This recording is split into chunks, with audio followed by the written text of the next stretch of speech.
We are approaching that time of year again. A time of great exhilaration. A time of great pleasure. A time of great fear. The darker sides of all crave that latter delight from themselves, but even more so from others. To satiate that hunger, our dark selves take note, interest, and entertainment in tales of the macabre that appeal to our deepest fears as only mortals face. The only way to achieve this is to begin the dark ritual where Nerdporial and a special guest will discuss a particular tale during this season to ward off pure evil, as well as to entertain and to educate.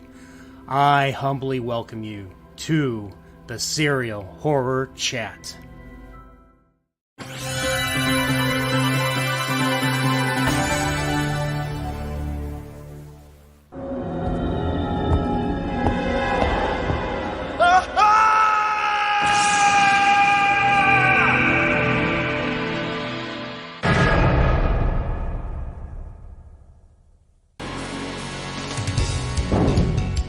Chris Redfield,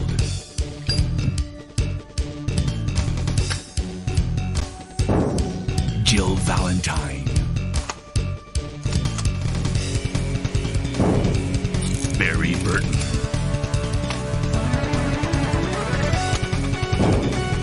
Rebecca Chambers, Albert Wesker,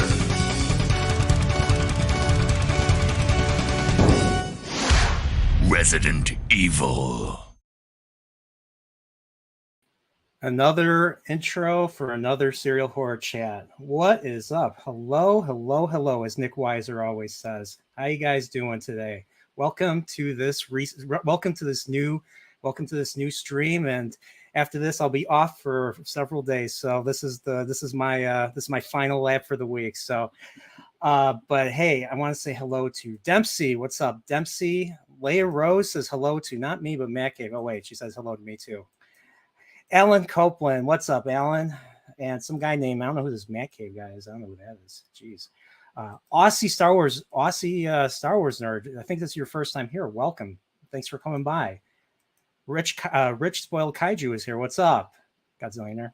Love you. And we got Nosferatu the Vampire says God Poriel. Okay. I don't think that way about myself, but you know what? I'll take your word for it. And other than that, welcome. And with me is my special guest. You already know him. He is the Matcave. What's up? Hello, how you doing? Your debut is your debut on the Nerdporial channel. How you doing? I am honored to be here, especially for this topic. And dude, I have to say that was a solid intro, dude. I loved it. I was trying to think, like, what did I want to do? Did I want to make this scary like I made my other things? But then I watched I was watching, like I said, like we were talking backstage. I did not play the original Resident Evil in 1996 or the PS1 version. So I was watching it and I saw this. I was like, wait a minute, this is so over the top. I'm going to make this opening funny. So that's what I did. And I thought it was great. So I loved it. But Matcave, I really appreciate you coming on my stream tonight. I know Wednesdays is your night to stream, so I really appreciate you doing this. This is not something I would ever overlook or anything. Oh, dude, you said the magic word. You said Resident Evil. That's why I responded so fast. I was like, I am 100% in. So talking about Resident Evil. So how did you get into Resident Evil? I heard about Resident Evil, and I'll admit this. I honestly thought it was just a dumb shooter up with blood and guts coming out, and I thought it was trash. But then again, I was a very closed-minded child who only liked Mario and Zelda and maybe a few other, movie-based NES games and Super NES games. So, how'd you get into Resident Evil? You said you've been into it from day one. Oh, day one. So, I have my cousin to thank for being the fan that I am of this series now. As I sat in my old house back in the day, little Matcave, just playing on the Sega CD, my cousin comes over with a PlayStation. And he's like, turn everything off that you're playing, You have to see this game. Now, give you some an idea of why this was a big thing is my cousin and I were huge horror movie fans. The horror genre in general, like every Halloween, it was like, okay, we're watching the Halloween movies. Every Friday the 13th, it was pick a Friday the 13th movie, the ones that were out at the time. And so we were big horror fans. And he's like, you got to check this out. And the first thing I see is that live action cutscene that like you showed some parts of there in your intro. And I'm blown away at this point because I'm coming off of the Sega CD where you get this little boxed in blurry video. I'm like, it's a movie. I'm like, this is great. And then all of a sudden the game starts and he's like, go. I'm like, what do you mean? He's like, I'm like, what do I do? He goes, survive. I'm like, what? Go that way, or Go maybe that go way. that way. Away. Just pick a way. And I made the mistake that I believe every person makes going into Resident Evil, where it's like, all right, I found a gun. Okay. And I just used up all the bullets on the first enemy. And then I didn't find any more ammo for a very long time. I'm assuming you played as Chris. I did. I played as Okay. Chris initially. And then found out that there was the other story to play, which is a great element that's in many of the Resident Evil games. But that not only was that the reason I bought a PlayStation for myself, that was the console seller for me. That was the one. And not only that, but this game changed the way I approach gaming to this, that I approach gaming differently now because of that. And because I never played anything like that before. You know, I'm with you, man. I'm doing the side scrollers, I'm doing the platformers, I'm doing the Zelda adventures. I'm you know, it was different. And it changed the way I thought when I play a game, and it has forever. And I don't know what it was about that original game, but it hooked me immediately. Like there wasn't a moment where I wasn't sure. I knew. I was like, this is how I play games now. Oh yeah, I mean, like when I first played the remake. So my friend in college was playing the Resident Evil 4 one day, and I went over to his condo. I was like, "Oh, what game is this?" He's like, "This is Resident Evil 4." I was like, "Oh, I've seen it before," but I was just like, I'm not into Resident Evil. And he's like, "Have you ever played it?" I was like, "No." Well, maybe you might like it. He told me it's like imagine Zelda, but in a horror setting. And I was like, well, I like Zelda, and I like horror movies at least. So I gave it a shot. He owned, I think another buddy of mine owned all the Resident Evils on GameCube. So I borrowed Resident Evil 1 and 2 on GameCube, and I played those.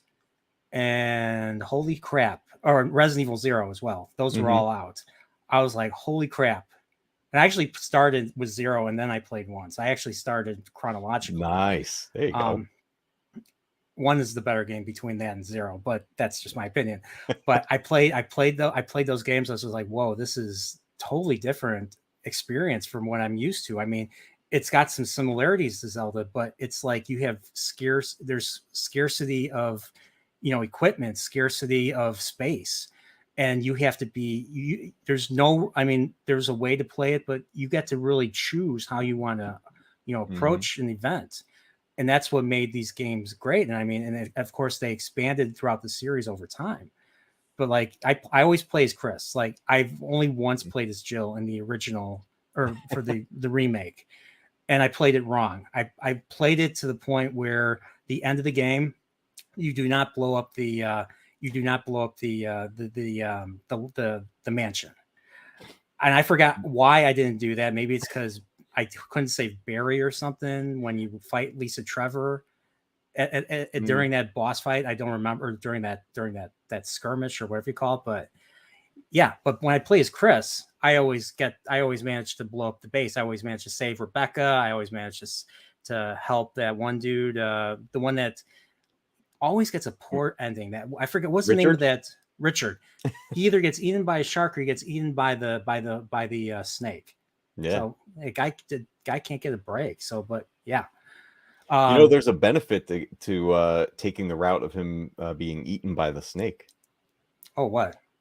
If you let him die by the snake early on, he drops the assault shotgun, and you get that Oh, early. I see that. Okay. Now, does he only die by the snake in Jill's? Because I noticed it was I was watching a little bit of Jill's gameplay right before this. So is that only when you're with Jill? That is in, I believe it's just Jill's storyline in the remake there, because in the original he's always killed by the snake. Pretty much dies of the injuries and everything. But that was a thing that the remake did so well, is that how it expanded on the game, because the original, in comparison, is so much smaller. I mean, the mansion itself, there's rooms added to the remake. There's entire sections. I listed what is missing. So, like if you go into the mansion, you're in the foyer. So you begin in the foyer, like, which is what you see in the background right here. Yeah. Actually, I have. I'm gonna share my screen. I have the game up on YouTube. Where Nice. is it? But there's there's a back door. There's a back door when you go up the stairs in the foyer in front of you. There's a back door that leads you to a tomb, and the tomb has this large casket that's like chained to the ceiling, and you have to collect like 4 masks in the mansion in order to get that, in order to unlock, or in order to get that casket to fall. Fight the boss. I forgot the boss's name. He was like a giant red zombie. That is Mr. Trevor. Zombie. Huh? That is Lisa Trevor's father. Oh, that was him? I never knew that. Holy shit. I never knew that. Okay. I thought like he just stayed somewhere and died and they took away his body. Like he got trapped in that it was a Moonlight Sonata room, right? That he got trapped in, or was it somewhere else? There was it was underneath where the second time you fight Yawn, the snake. Okay. There's like a pit down there and you find like a fake tomb for him, and then but he was murdered. So it was it was him, and I believe there was one other person briefly mentioned in it, but basically Trevor designed the mansion. And what do you do if you design all these secret parts of the mansion and you own it and you don't want anyone else to know about it? You murder them. There it is. Yeah. It's funny. They did the same thing in Game of Thrones when they built the Red Keep in King's Landing. I don't know if you ever watched Game of Thrones, but the Red Keep in King's Landing in the books was built with a whole bunch of secret passageways that only the evil King Maegor wanted to do. So what did he do? All the people that built it, he had them burned. He had them burned by dragons. So yeah, it's just crazy. The journals. The whole George Trevor, Lisa Trevor thing was added for the remake. It wasn't in the original game. So anything that was connected to that, like the cabin, the puzzle with the weathercock, I believe, or in the direction, and of course you had the grave. I think you had the cemetery, and of course Lisa Trevor's cabin itself, and that whole downstairs path when you get to the shed is not there. I was just like, whoa, it is. No, wow. I was like, really? So that entire section is just not in the original. I know, and it's just crazy. So going back to journals, like there's a point in the game where you get to the dormitory of one of the scientists. It's in the west part of the mansion, and you're reading this guy's log entry, and he's talking about how like they were feeding an ape or something, or they were feeding one of their monsters to an ape. I don't remember exactly what it was, but then there's an outbreak and he starts getting itchy and feverish, and he keeps saying tasty. And then I loved how the journal entries day by day he got more primal to the point where it just the single entry was tasty, and that, or he's just like tasty, crunch, crunch, and that's it. Yep. And then I think right after that, then like he bounces the same guy bounces off the bounces out of the closet, and of course it's your typical survival horror ambush. Whoa, like that. Yeah. So speaking of which, I should play some music. Chat, you don't mind if I play some some ambient Resident Evil music, do you? There you go. Thank you. Of course you don't. They don't mind at all. Okay, there we go.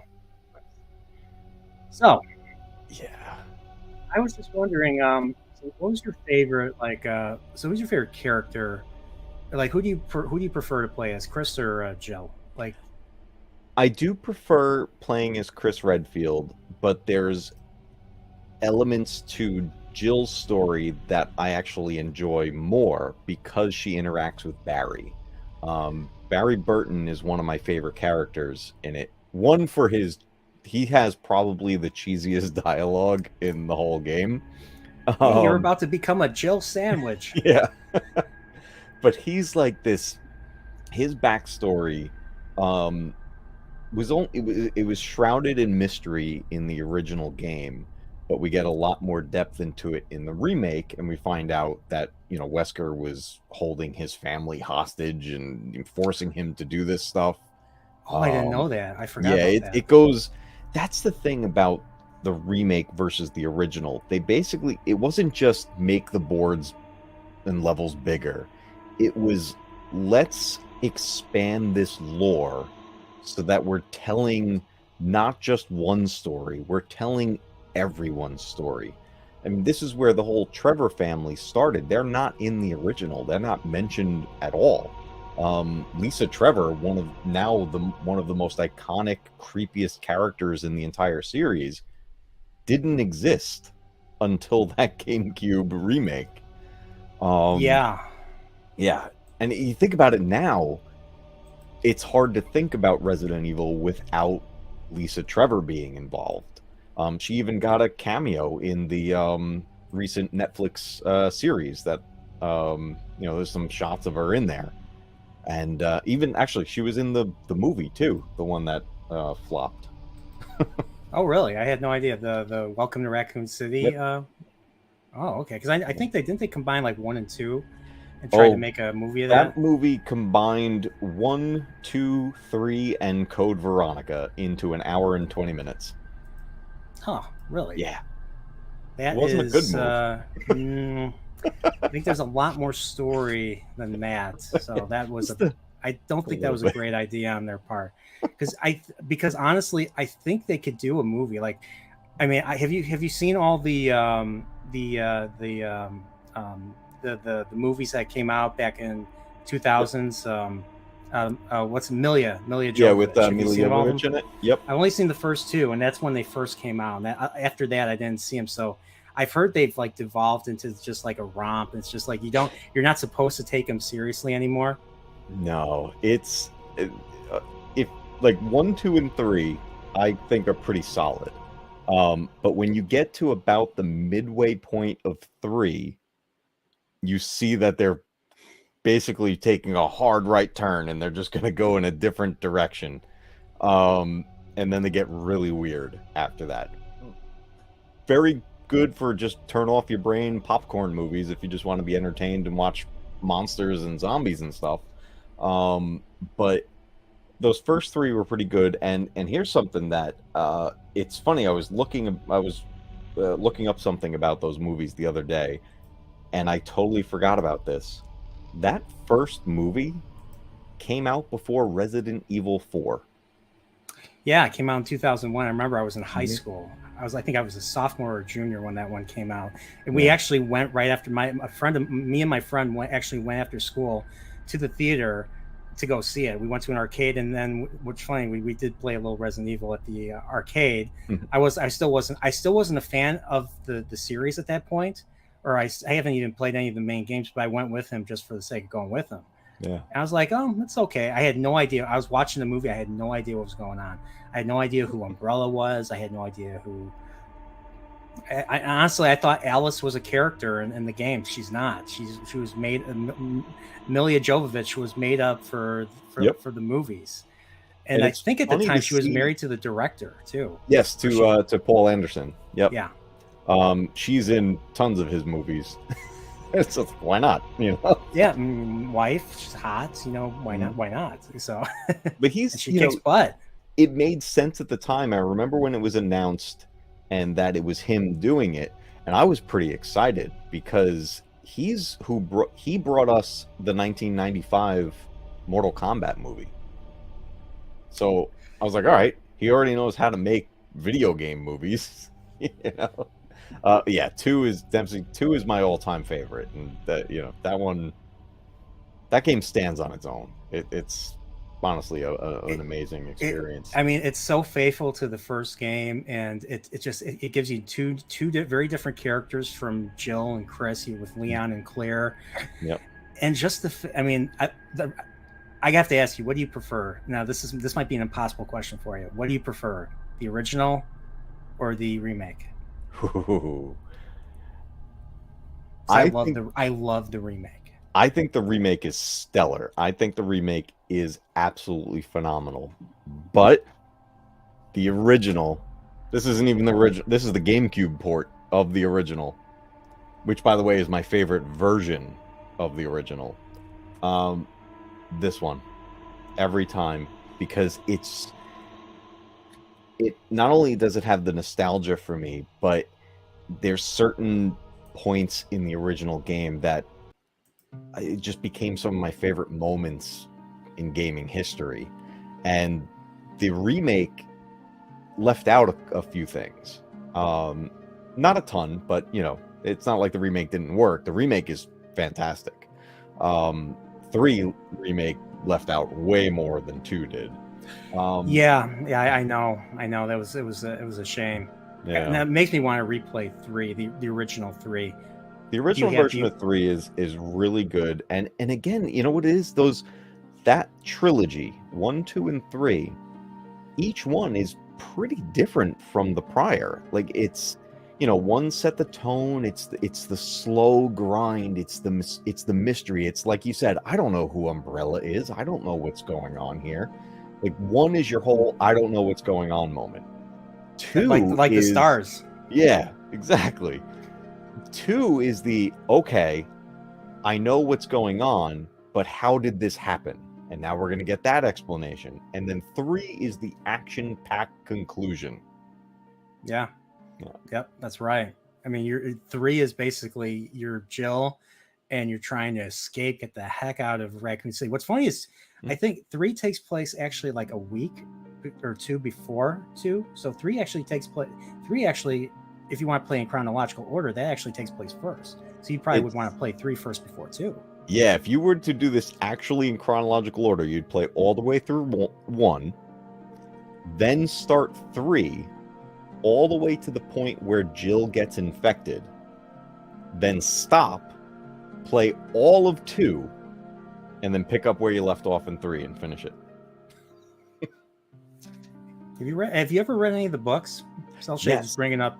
Oh, which ones have you read? So there's I forget the author. I have a set of them. There's like 4 or 5 in the set, which basically tells the story from Resident Evil 0 through 3. Goes into a lot of detail. It's funny. The novelization of 0 is way better than the game, in my opinion. Yeah, it's funny. I only played 0 once. I got through it. The second time I tried to play, which was not too long ago, because I have the Switch. I think I have the Switch port of 0 and 1.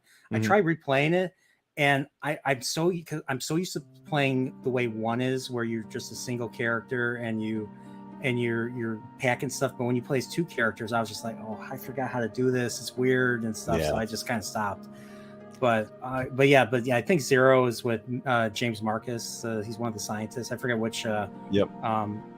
I forget what virus he created. It was the Progenitor Virus he was working on. That was the one with the leeches and Oh yeah, that's right. yeah. Is that what they used to get like George Trevor? And is that what they used on George Trevor and Lisa and the mother? Yep, on him and mostly on Lisa.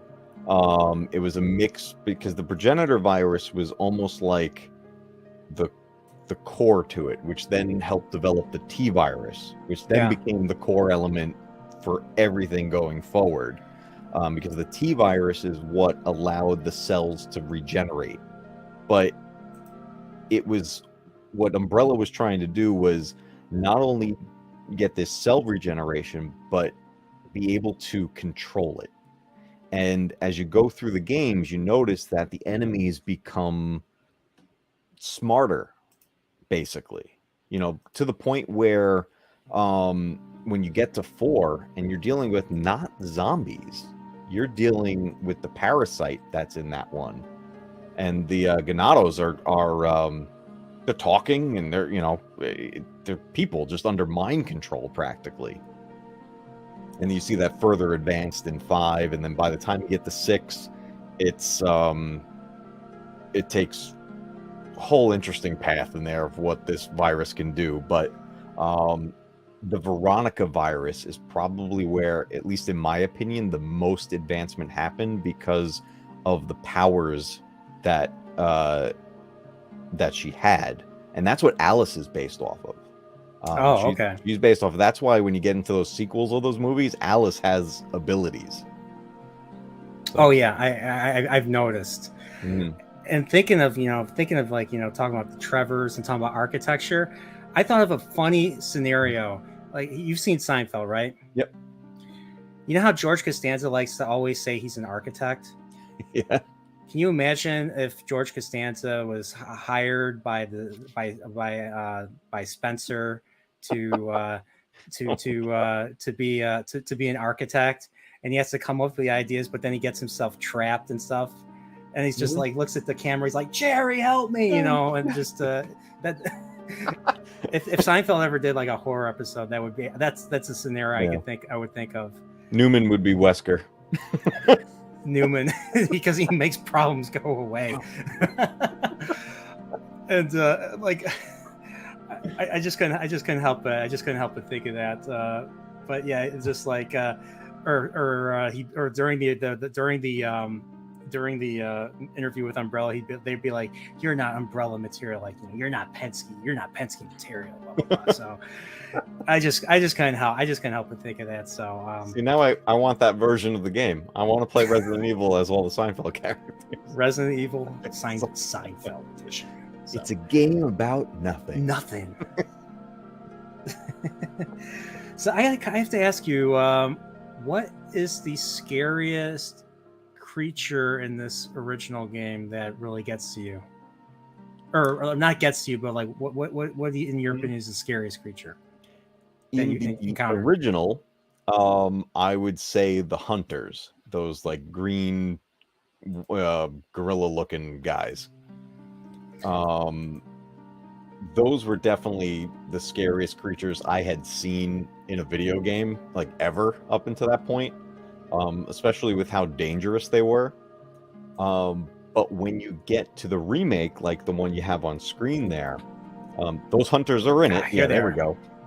And they're fantastic in the remake. The way they introduce them. Yeah. When you're finished with like I think that it's called the cabin, or the lab cabin, where you have the Plant 42. Yep. And the wasp nest and all that. Well, once you get through with that, and you encounter Wesker, and he's shooting at something, he's like, "Hey, Chris, I need you to go back to I need you to check the cabin. I need you to check the mansion for check all the places, that way we can get out of here." But I have to ask you, I'm watching that. I'm like, do you think Wesker intentionally said that to get him killed with the hunters? Well, it wasn't necessarily to get him killed. Wesker was recording combat data. Oh. So the whole thing was a ploy to get good fighters against these biological weapons. What's up, Ted? Ted's the man. That's what these agents of Umbrella are basically doing. They're collecting data. Nikolai was a huge part of that in 3, especially in the remake. They put people into scenarios where they're going to go up against these bioweapons, and they basically are just there to document what happens. It's not, it's not like, oh, now this person's definitely going to get killed by this creature. It's, if they don't get killed by the creature, what do we have to do to make the creature better? Yeah. So the whole purpose of this was to basically lure the stars out and just to gather data. Data, like, the evil scientists at Umbrella do.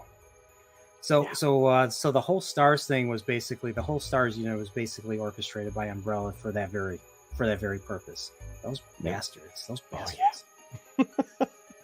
And Wesker was behind it all the entire time. Mm-hmm. I like how we start the game, and like with Chris, it's mainly Chris, Jill, and Wesker in the beginning. Mm-hmm. Then you go into the room, you find the others. I think one of the Bravo team members. You see him being eaten. You get this cutscene. Let me see if I can find it. I think it's right in the beginning. Okay, this part is actually not in the original game. Yeah, that's out by the small graveyard. Yeah. You see if I can. You know what's funny? Like the sound, just the sound in this game, not just the music, but the sound. Let me see if I can. Yeah. No, I think. Oh, you're just about there. It's right before that. There we go. But like the sound in this game, like when there's no music, and you just hear your own footsteps, and then you hear another person, you hear something else's footsteps. You're just like, oh, it's so creepy. It's like the sound here is just like perfect. And look at this. I mean, this is really faithful. Oh, by the way, another difference. There's a passage there. Yes, there's a door over there. Yep. See if I can. I can't do it. This video is too long. If I try to click a little bit left, it stays at the same point. But yeah, it's just like there's just so many differences right here.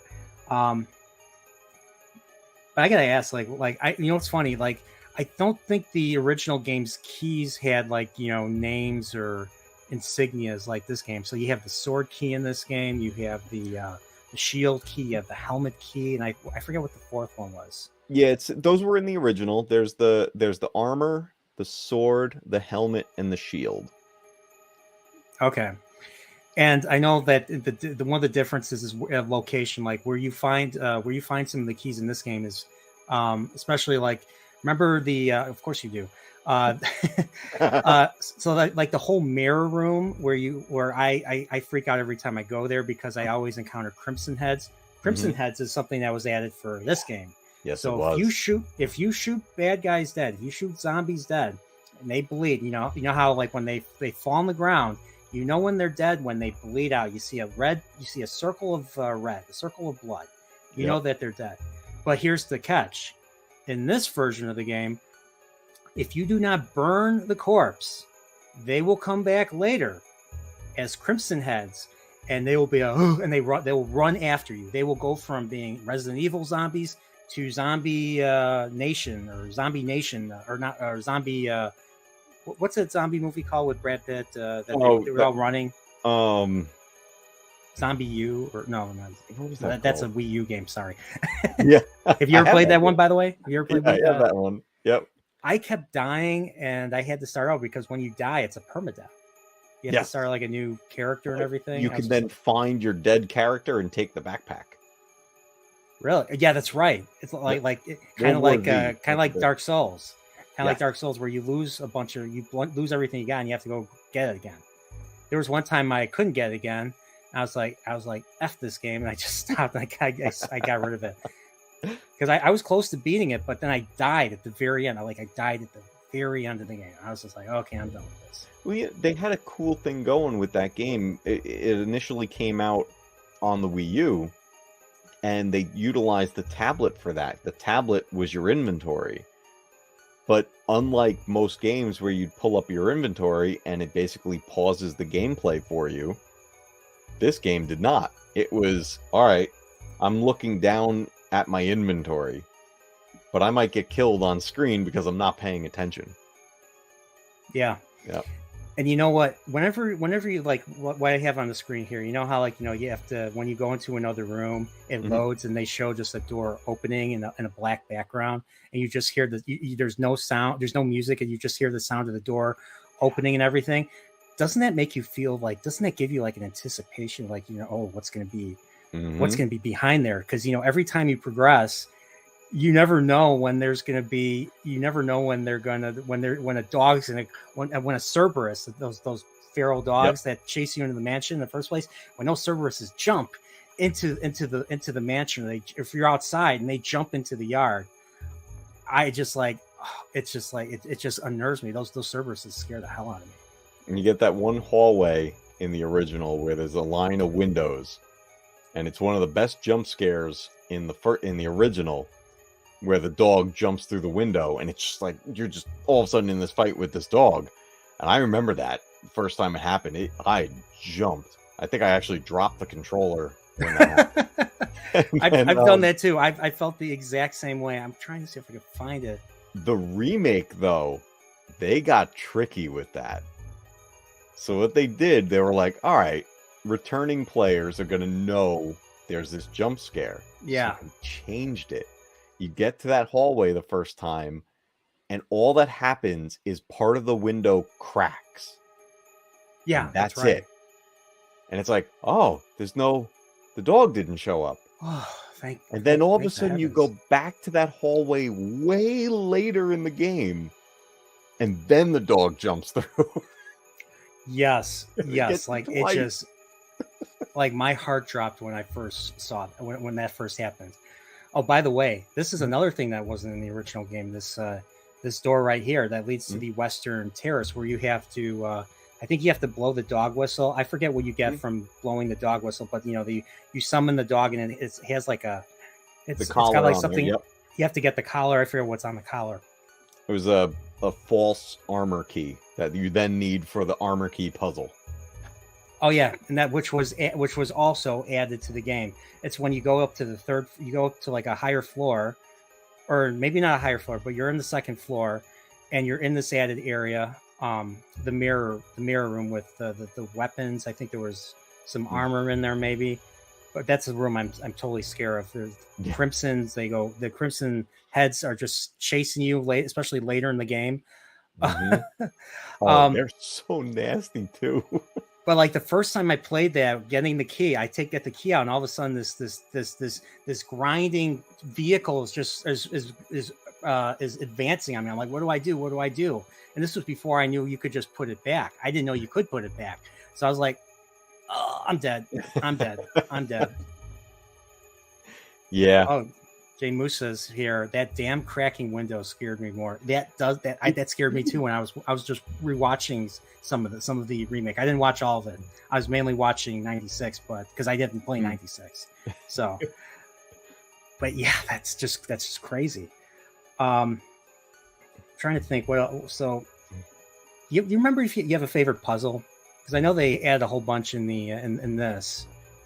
Yeah, there's definitely a whole bunch of new ones in the remake, which I thought they did a great job with.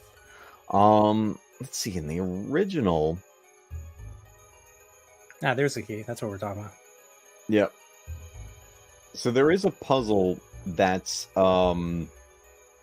that they advanced in the remake versus the original. There's a room in that hallway you were talking about with the Crimson Heads and everything, where there's a whole bunch of the armored knights all surrounding the area. The original game, because there was a key, there was an item to get in that room, but you couldn't just go push the button and get it, because if you don't do the puzzle, the room would fill with poisonous gas and kill you. And that's where you learn about pushing items in the game.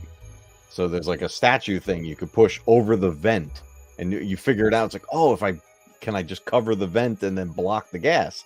It's like, cool. That was one of my favorite puzzles in the original, and then I get to it in the remake, and I'm like, oh, okay, I'm gonna cover the vent with the gas, and I'm like, wait, no, they changed the puzzle.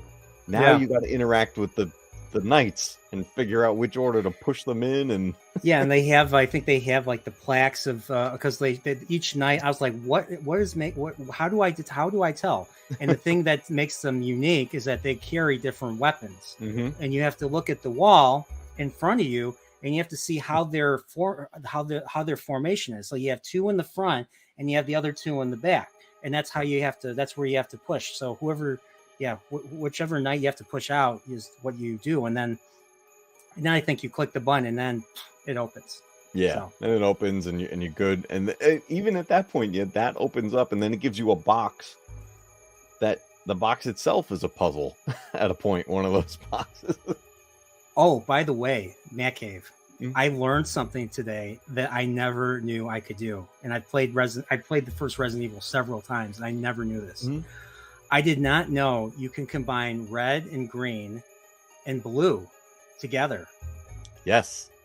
I did not know that. Like, I thought once you got red and green, that was it. Like, if I had blue, I had to basically, make it with two greens, and that would be the best I could get. I did not know that. I was just Then you get you not only cure any poison, but then you get a full heal on top of it.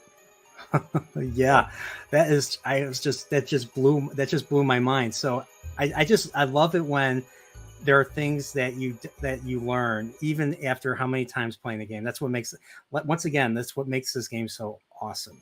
And everything. These games have a level of replay value that a lot of modern games just don't capture that. Because I've gone back to every single one of these games so many times over the years, and I still do. I mean, I don't know, it's just something about it. I mean, it's not just the fact that you get multiple stories to play through, which is great in itself. But like you said, you go back and you start finding things you didn't know before.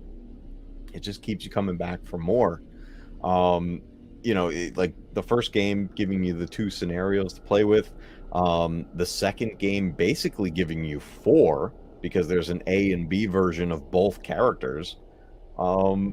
It just, there's something to do every single time you play the game. And like you said earlier, it's choice. There is a way to go about the game, but you decide how you want to do this, how you want to manage your inventory, which doors you're going to go through first. Everybody plays these games differently. That's why I always love watching other people play it, because I'm looking for what they do different than I do. Yeah. Like the guy that I was listening to or watching, I think his channel is Turk Hunter, maybe, I don't know, but his name was the first up when I looked up playthroughs.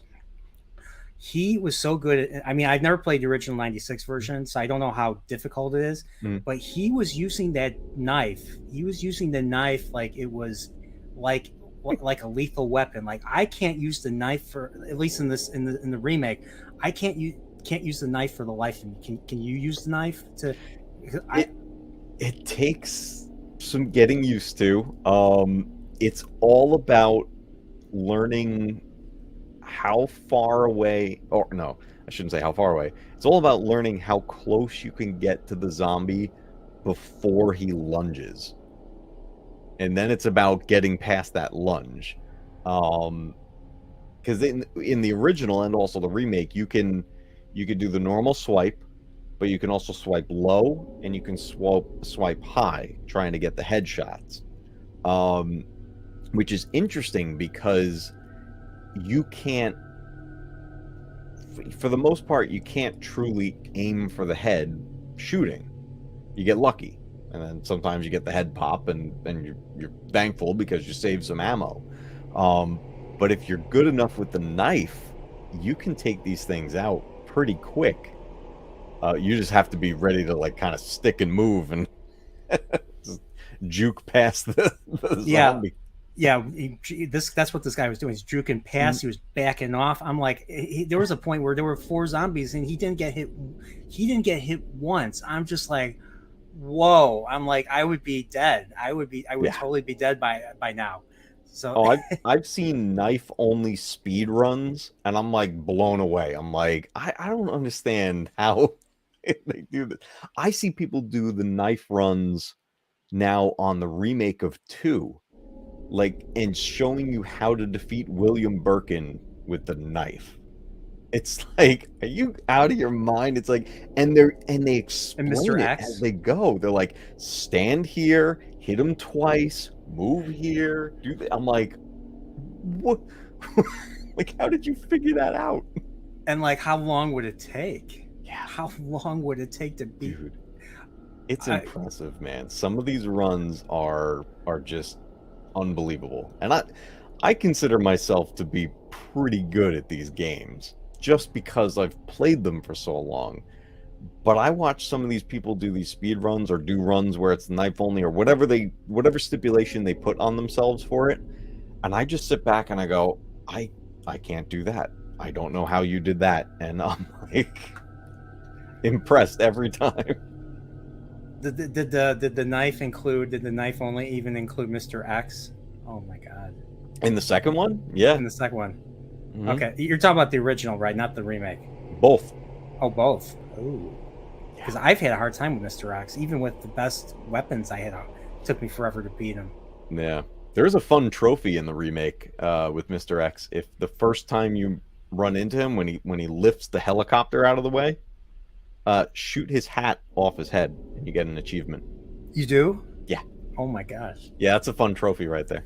What do they call it? The Doc Brown, Like Doc Brown trophy, like that. 3. Yeah, remember how He looks pissed that you did it. Like you shoot his hat off and he's just kind of like hey, I need that hat. Yeah. That hat is that has the key ingredient for my my invulnerability. At least that's what I'd like to believe.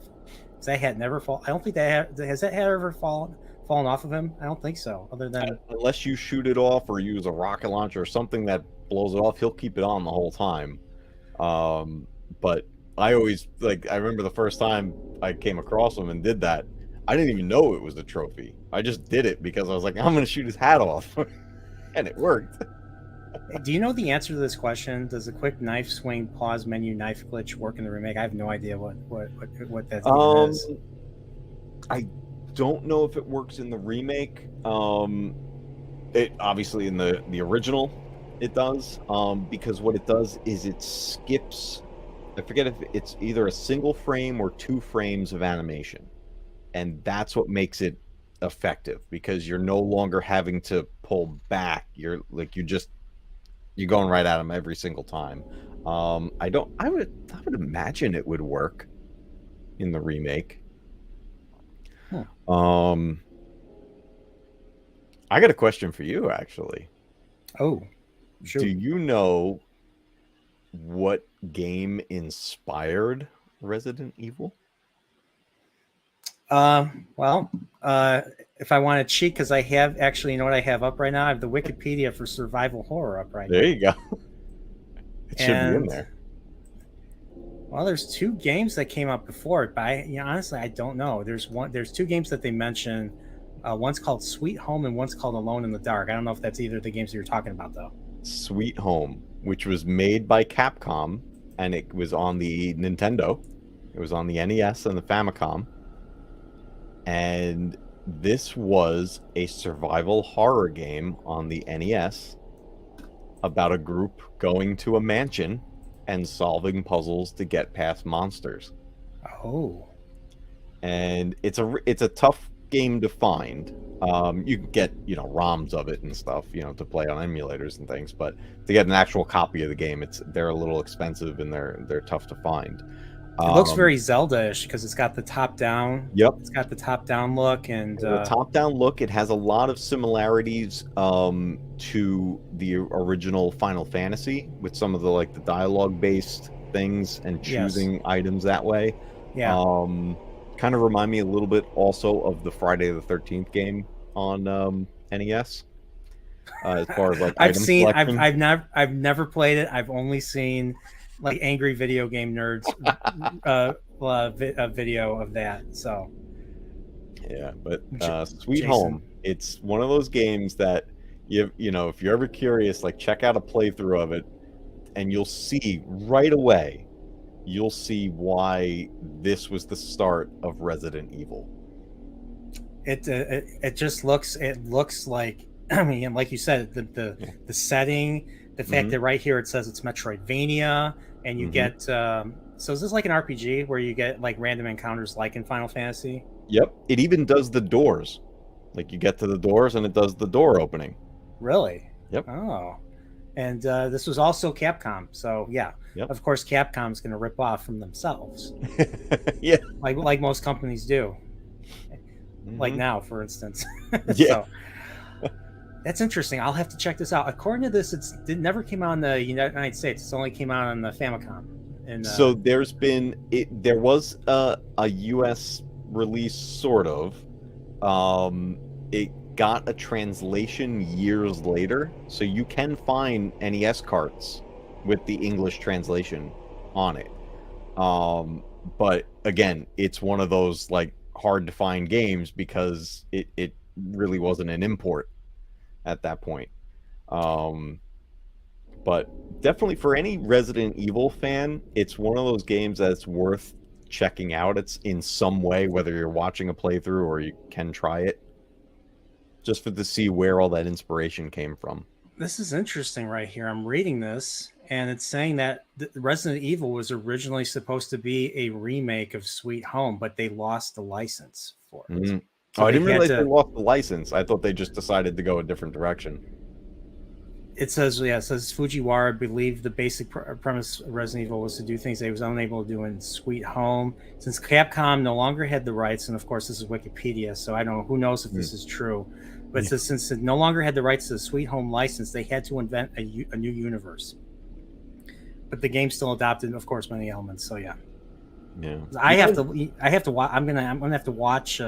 I'm gonna have to watch a playthrough just to get an idea. I'll have to check this out because this is pretty intriguing. I did not know this. I did not know this.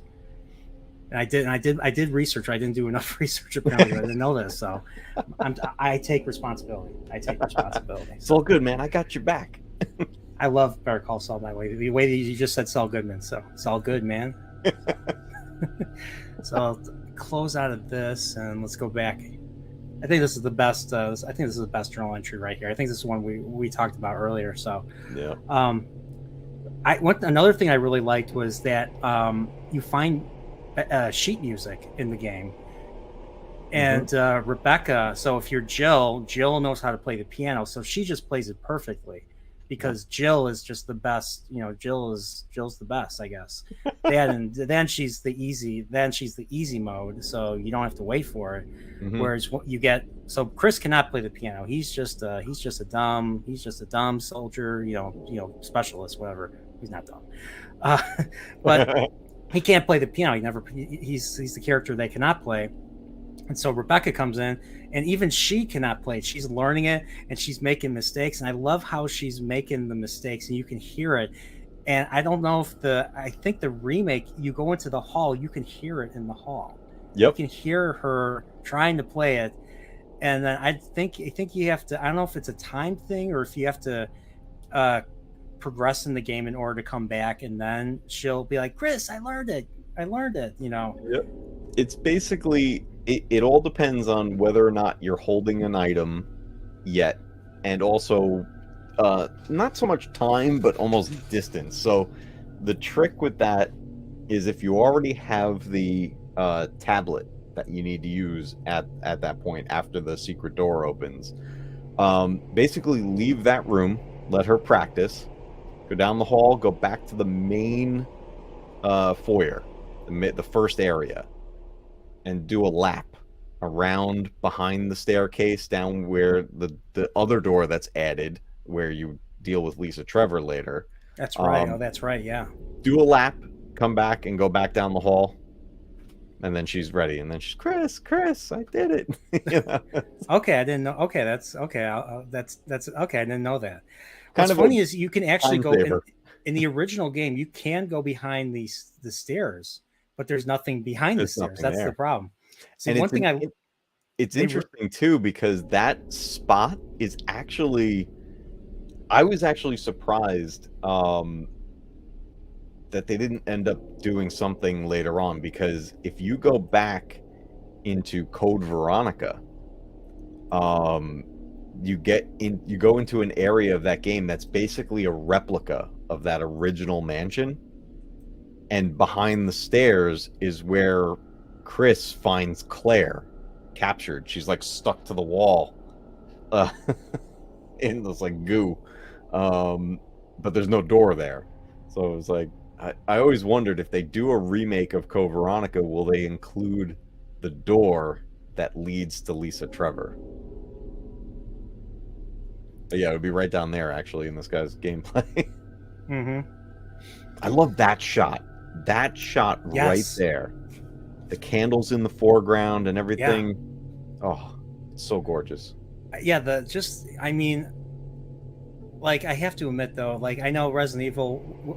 Do you think Resident Evil will ever come back to its roots and do the fixed camera thing again? Just not like just for like maybe just for like, special, occasion, and not like permanent, but I do you, I hope that one day Capcom does at least some sort of like an add-on, a bonus mode or something like that, where you can convert it to fixed cameras.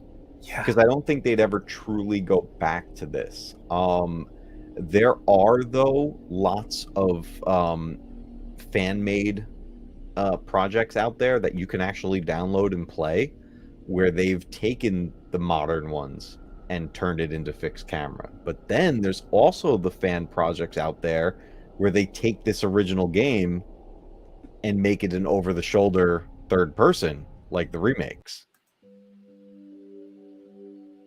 There's all kinds of stuff. The Resident Evil community is amazing. The diehard fans of this series and their creativity when it comes to these games and the stuff they can do with mods and stuff like that, it feels like there's no limits, because every time I think I've seen it all, somebody comes in with whatever they've been able to do.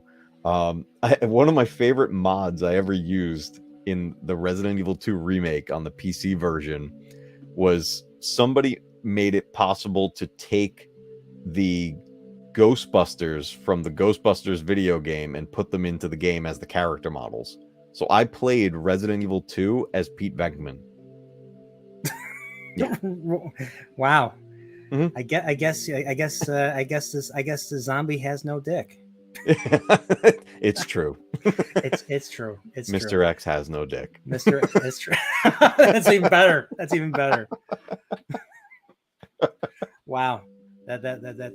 Wait, here's one thing that I was maybe you can answer this.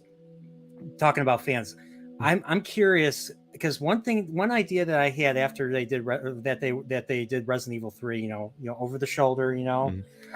I was curious if they were going to remake this game with over the shoulder, maybe even add more, make the mansion even bigger, keep everything, add more rooms and everything, and even more parts of the estate, more parts of the campus. I'll call it the campus. Mm-hmm. And that's what I was, either that or Code Veronica. That's what I honestly thought was going to be next after Resident Evil 3.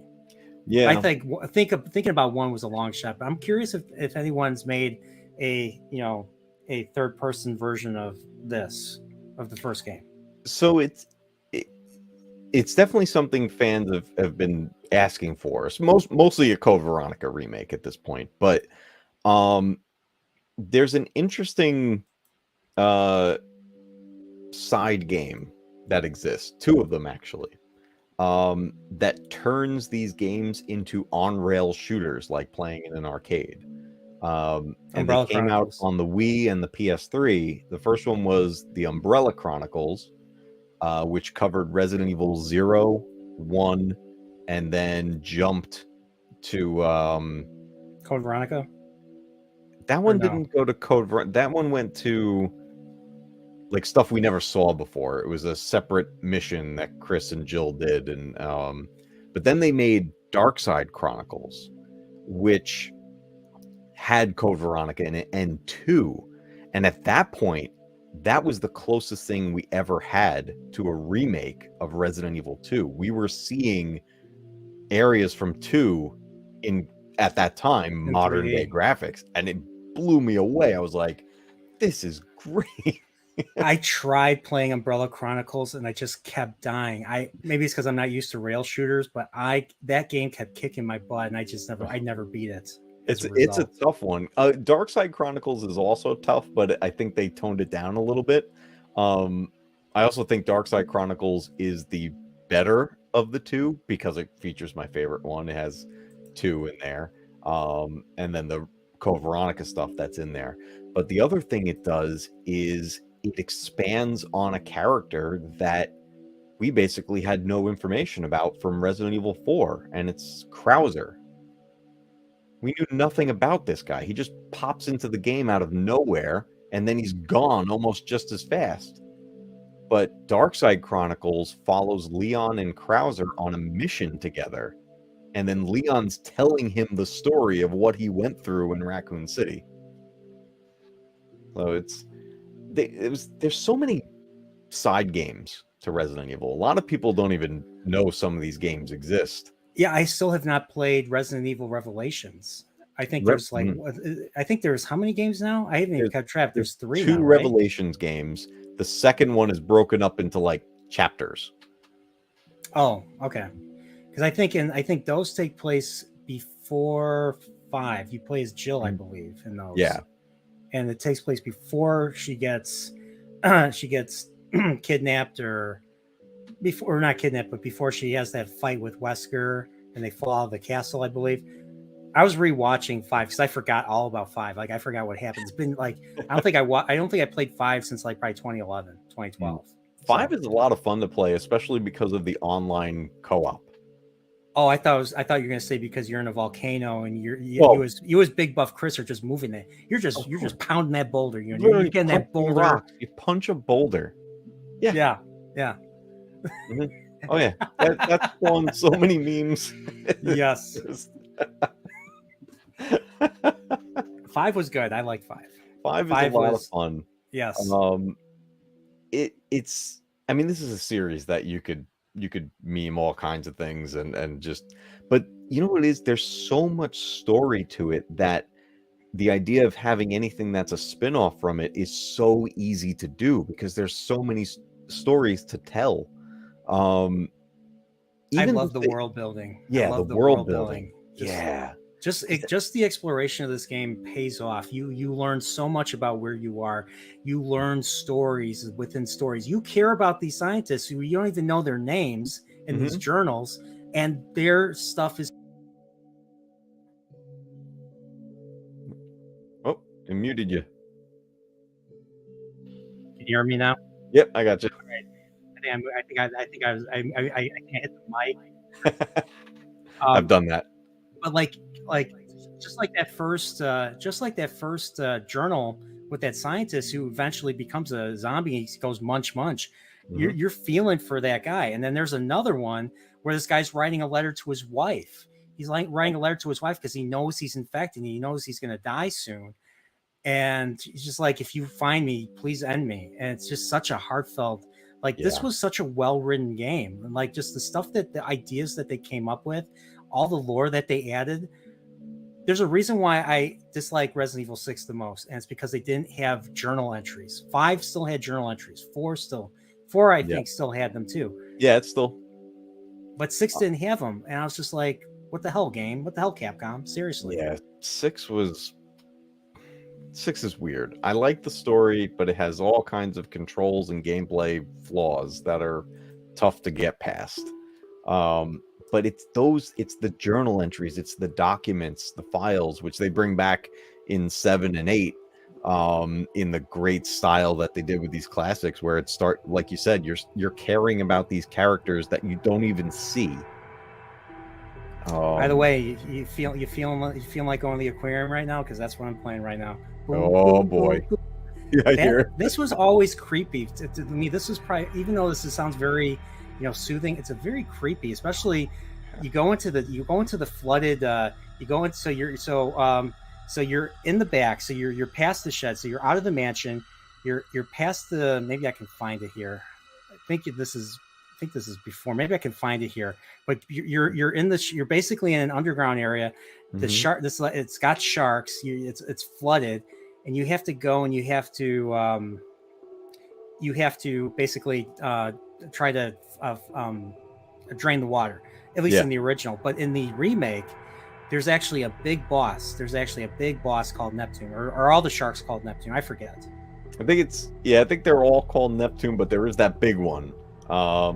It's underneath this place, where the roots are for Plant 42. There you go. Yeah, it's right here. You have to move.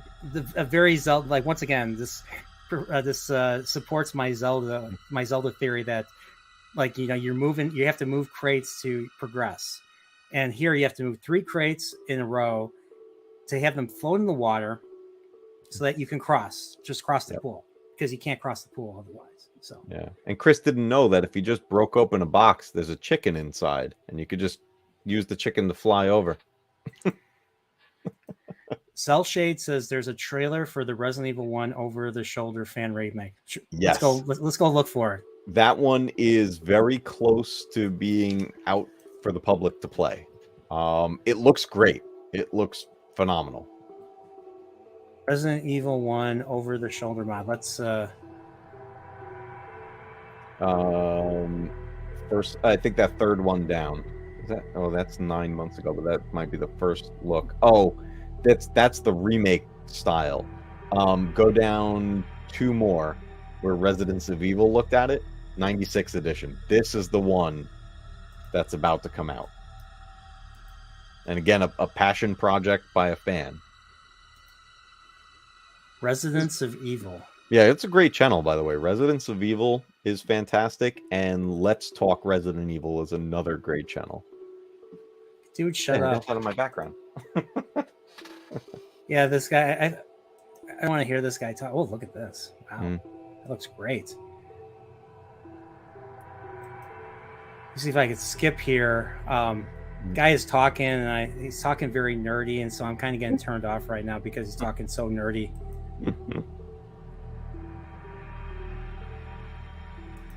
All right, let's see. Here we go. It's a cutscene. Is that a cutscene, or is it? Looks like this might just be like touring through the map. So this does look sick, though. Holy crap! Yeah, yeah. And that instead of a door there's a window. The grandfather clock is different too. In the remake, they added a whole puzzle just for this. Yep. So I think because in the original game, all you had to do was get the shield emblem from the Moonlight Sonata room, and then put it there, and then the grandfather clock moves, and then you get a key, I believe, or you get something. So. Yeah, this is one. Here we go. This is what I wanted to see. Hey, why are you editing it like this? Come on, dude. I want to see the over the shoulder. Ah. Look at him clipping through the wall. That's hilarious. Barry. Barry. Yeah, I love the polygon style. Yes, so do I. So I have to ask you, Matt. What is your theory, or unless it's in lore, but like right after you leave the room and Wesker and Jill are gone. Okay, assuming this is the Chris scenario, what do you think happened between Wesker and Jill? Did he like capture her or hold her at gunpoint right when you leave the room? Right when you leave the room, and they took her away? Is that what you think happened, or did you think something else happened? Yeah, so it's the books actually dive into that a little bit more, but it's for the most part he basically takes her hostage almost right away. Like it's not a case of her story happening at the same time. In 2 it's Leon and Claire's story are happening simultaneously, but in this one it's an either or. You decide who's going to be the main hero. And it's been up for debate for quite a few years, but I believe Capcom finally at some point gave the final answer that Chris's scenario is the canon scenario. Yeah, I've heard that too. Yeah. Maybe that's why I always play as Chris.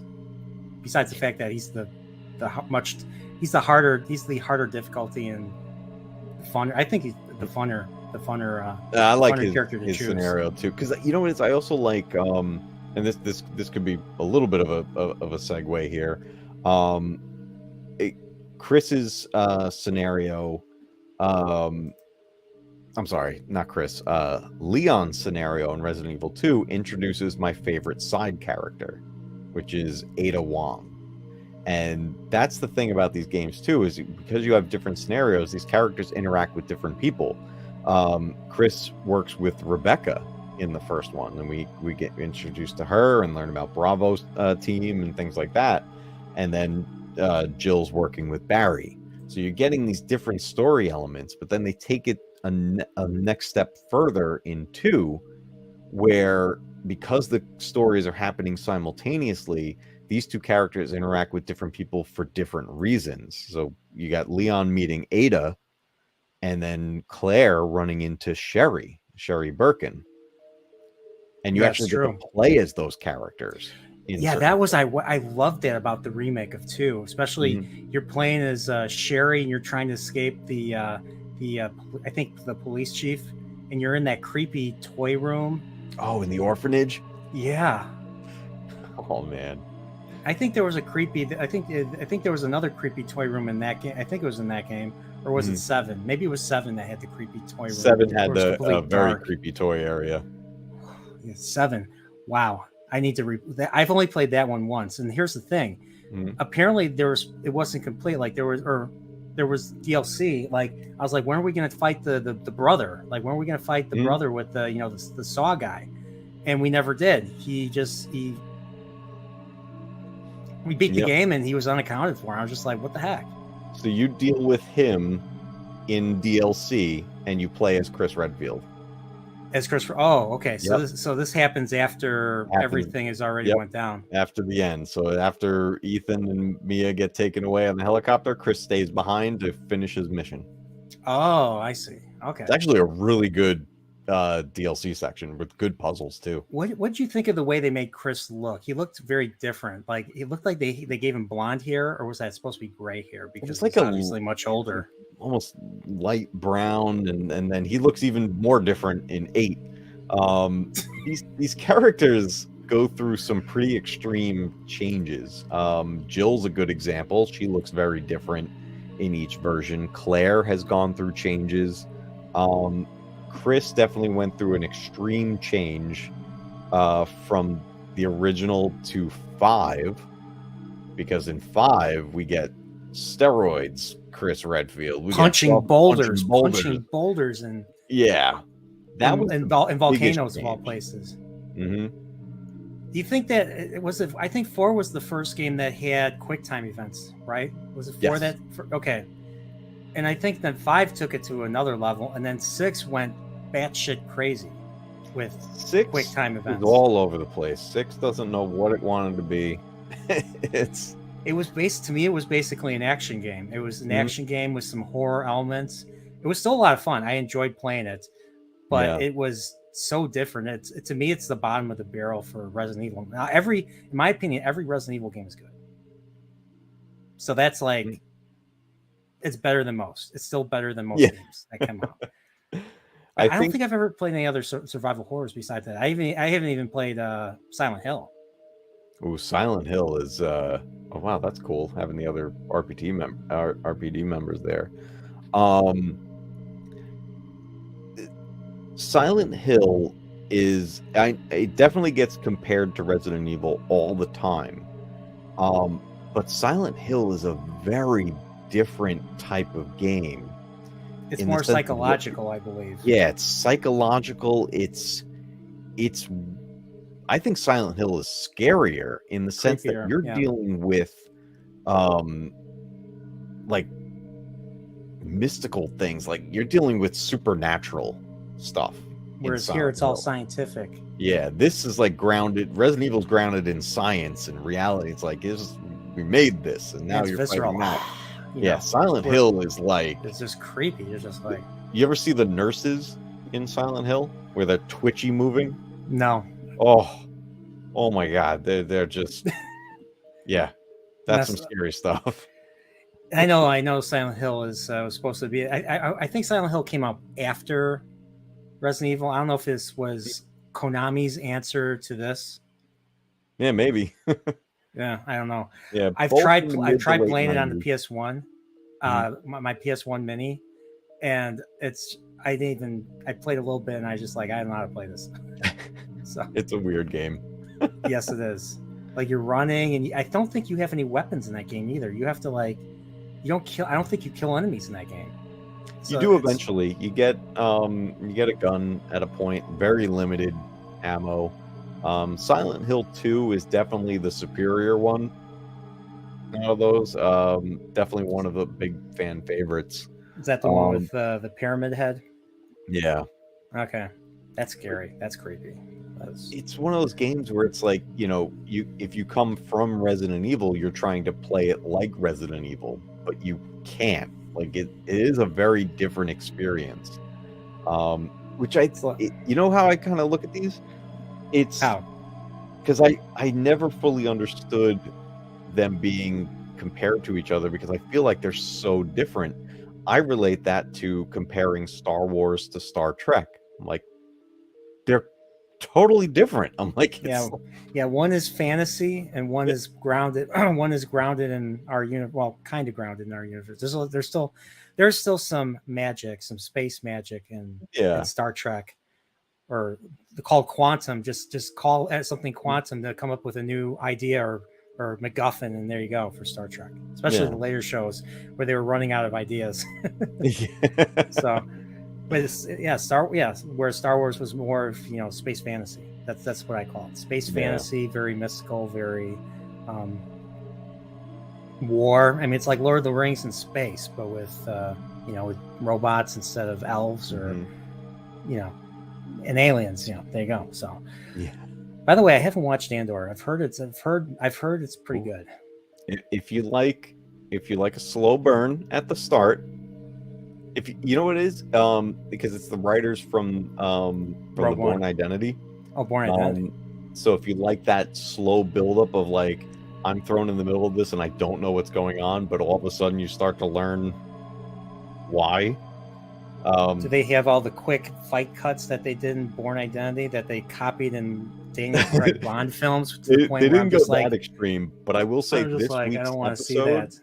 that. This week's episode was the most action, and it felt like a mix between a Bond and Bourne movie, like smashed together, and then throw a Star Wars bow on it. Which Bond? GoldenEye? Yeah. Oh yeah. Did you hear about GoldenEye coming on Switch? Online? It's kind of fun. Oh yes, dude.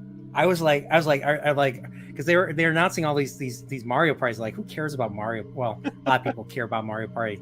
They actually brought in Mario Party 1. That was the one where you had the tug of war game, and all the kids, I was one of those kids, tried to use my palm to rotate the joystick on the N64. And you know what happened? I lost skin. And apparently Nintendo got in trouble for that got a lot of complaints, so they sent people gloves if they asked for them. Gloves for their kids. That was their solution. So the next Nintendo accessory. Gloves. And of course, since Matcave, since you're on my channel, I have to say is, what did you think of the Super Mario trailer? Never stop saying it that way. I love it when you say Super Mario. I can't help it. That's how I've always said it. I love it. Never change. I liked it. Mario looked great. It did. The voice acting, I was skeptical. About their choice in voice actors, but then we heard it.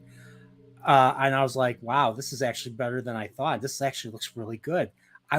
Jack Black as Bowser was great. Heck, even Keegan-Michael Key is Toad. I was like, he's like, don't touch the blue mushroom. And I was just like, I was thinking like, why is he doing it? Oh yeah, poison mushroom.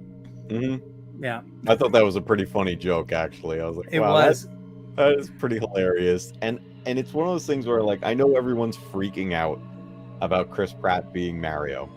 And I'm like, I have no problem with it, because I've already lived through Mario changing voices, like Lou extremely. Albano, Yeah, Bob I grew up Hoskins, with and then Lou you Albano was voicing as- in Mario 3 and Mario World cartoons. and then to get, you know, to get the change to Charles Martinet, it was like, what an extreme difference. That was a very I laughed the first time I died in Mario 64, and this is me getting used to the idea that he had a voice in Mario 64. The fact that he died, he went like Curly from the Three Stooges. I burst out laughing, like I had to run to the bathroom. It was that funny. Yeah. And then he's like, "Bye bye," or "So long, Gay Bowser," and everyone thinks he says "So long, Gay Bowser." No, it's "So long, Gay Bowser." It's like Salongi, it's just very innocent way of saying so long, but Salongi, So, but yeah. But I loved it. I'm gonna go see it. And I don't think I've ever seen it in a single Illumination movie. I've never seen any of those. The Minions and Minions or Despicable Me's. I've never. Yeah, I mean, I was an adult when those came out. So my kids love those. They watch those all the time, and they're pretty funny. I know one of the characters looks just like Uncle Fester, though. He just has that coat and the bald, and you got the pointed nose and everything. At least I think of Uncle Fester from the Addams Family. So from at least the Christopher Lloyd Addams Family, or the movies. Remember those? Yeah. Yeah. I saw that in the theaters. Wow. But yeah, definitely gonna go see Mario. So I gotta ask, what did you think of learning that we find out that Wesker is the villain and everything? It was such a great twist in the game, because obviously playing the original, you had no idea what was going on. And then you find, before the big reveal, as long as you pick up files and documents and stuff, you do find a file that does show Wesker with the Umbrella Scientists. And he's there with William Birkin before we knew who William Birkin was. And that's where, as a player, you're like, wait, what's going on? Is that Wesker? What are we doing? And then you get the big reveal. He's the bad guy. And you see him die. So I wanted to ask about that. So he dies in the game, but then he comes back later. So what exactly happened? Like, why did he come back? I'm sure they explained it somewhere. Yes, we didn't get an explanation for many years. We didn't get at least part of an explanation until Code Veronica. Which, by the way, again, speaking of that game, I mentioned earlier that the original Resident Evil was a console seller for me. It was the reason I bought a PlayStation. Code Veronica is the reason I bought a Sega Dreamcast, because it was an exclusive when it came out. Really? I did not know that. Came out on 9/9/99. September 9th, 1999. Do you know why that was not considered a numbered Resident Evil game? Because I played it. Mm-hmm. I played the GameCube, or I think I played the GameCube version of that, and it felt like I was playing a regular Resident Evil game. So do you know why that was the case?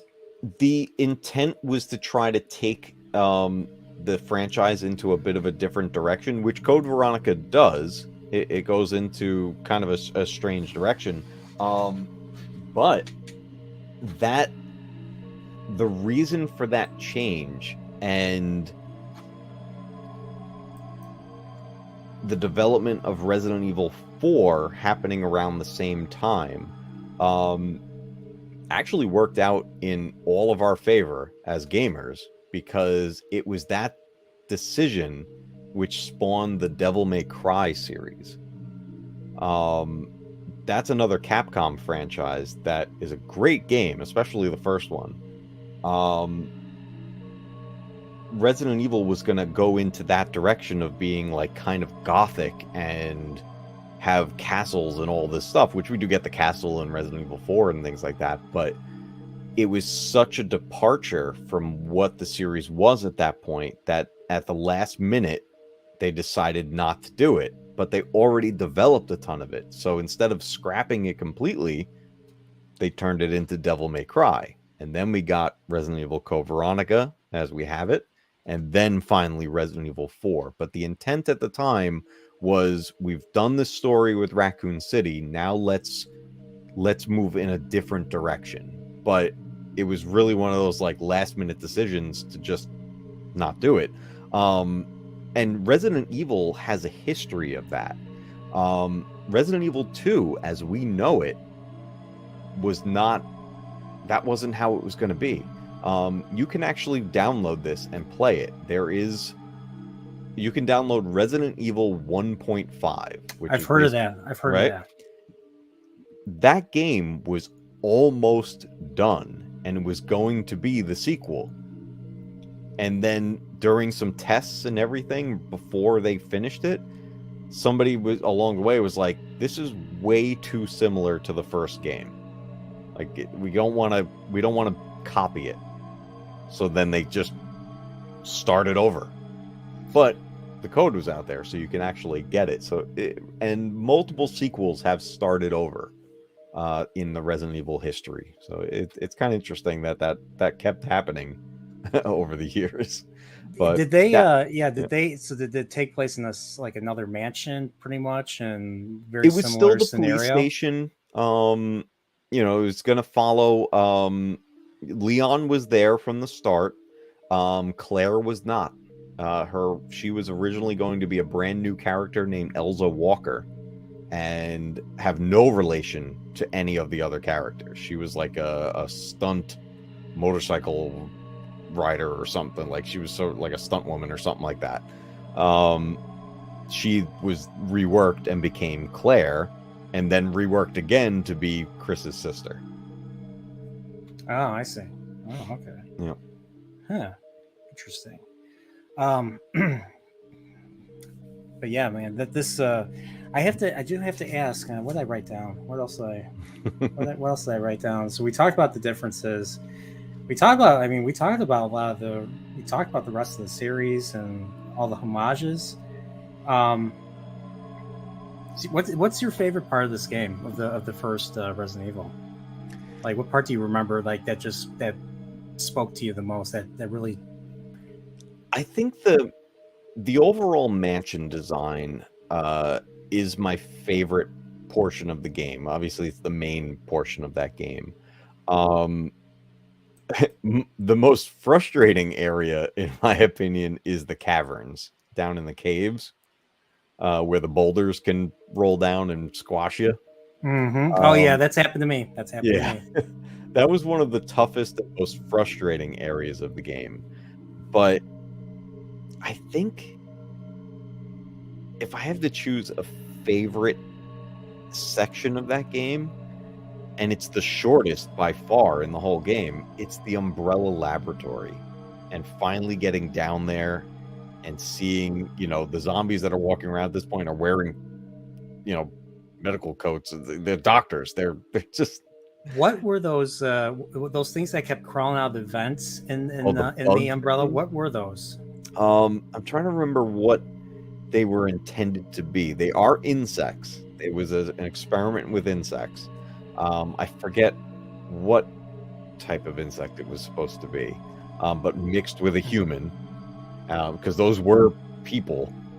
Well, yeah.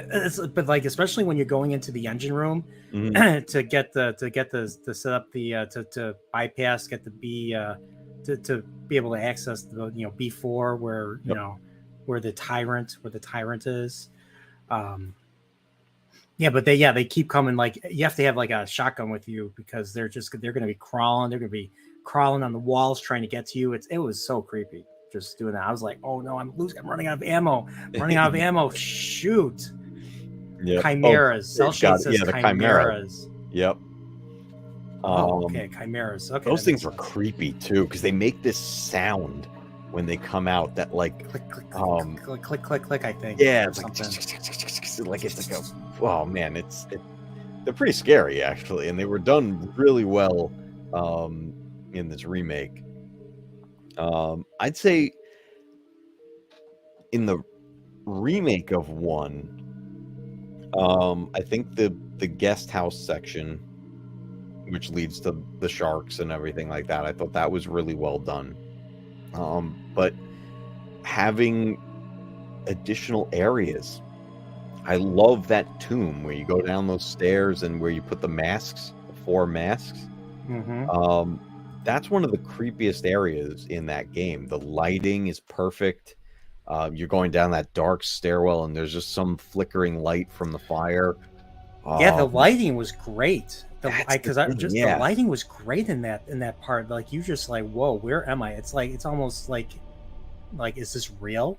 Yeah, it made it next. That was next level with that. The lighting in that game is really what advanced that so much. I mean, that game is absolutely gorgeous on the GameCube, and then the remasters that are out on current consoles now amp that up even more. They added the ray tracing and everything. Like, it's absolutely gorgeous.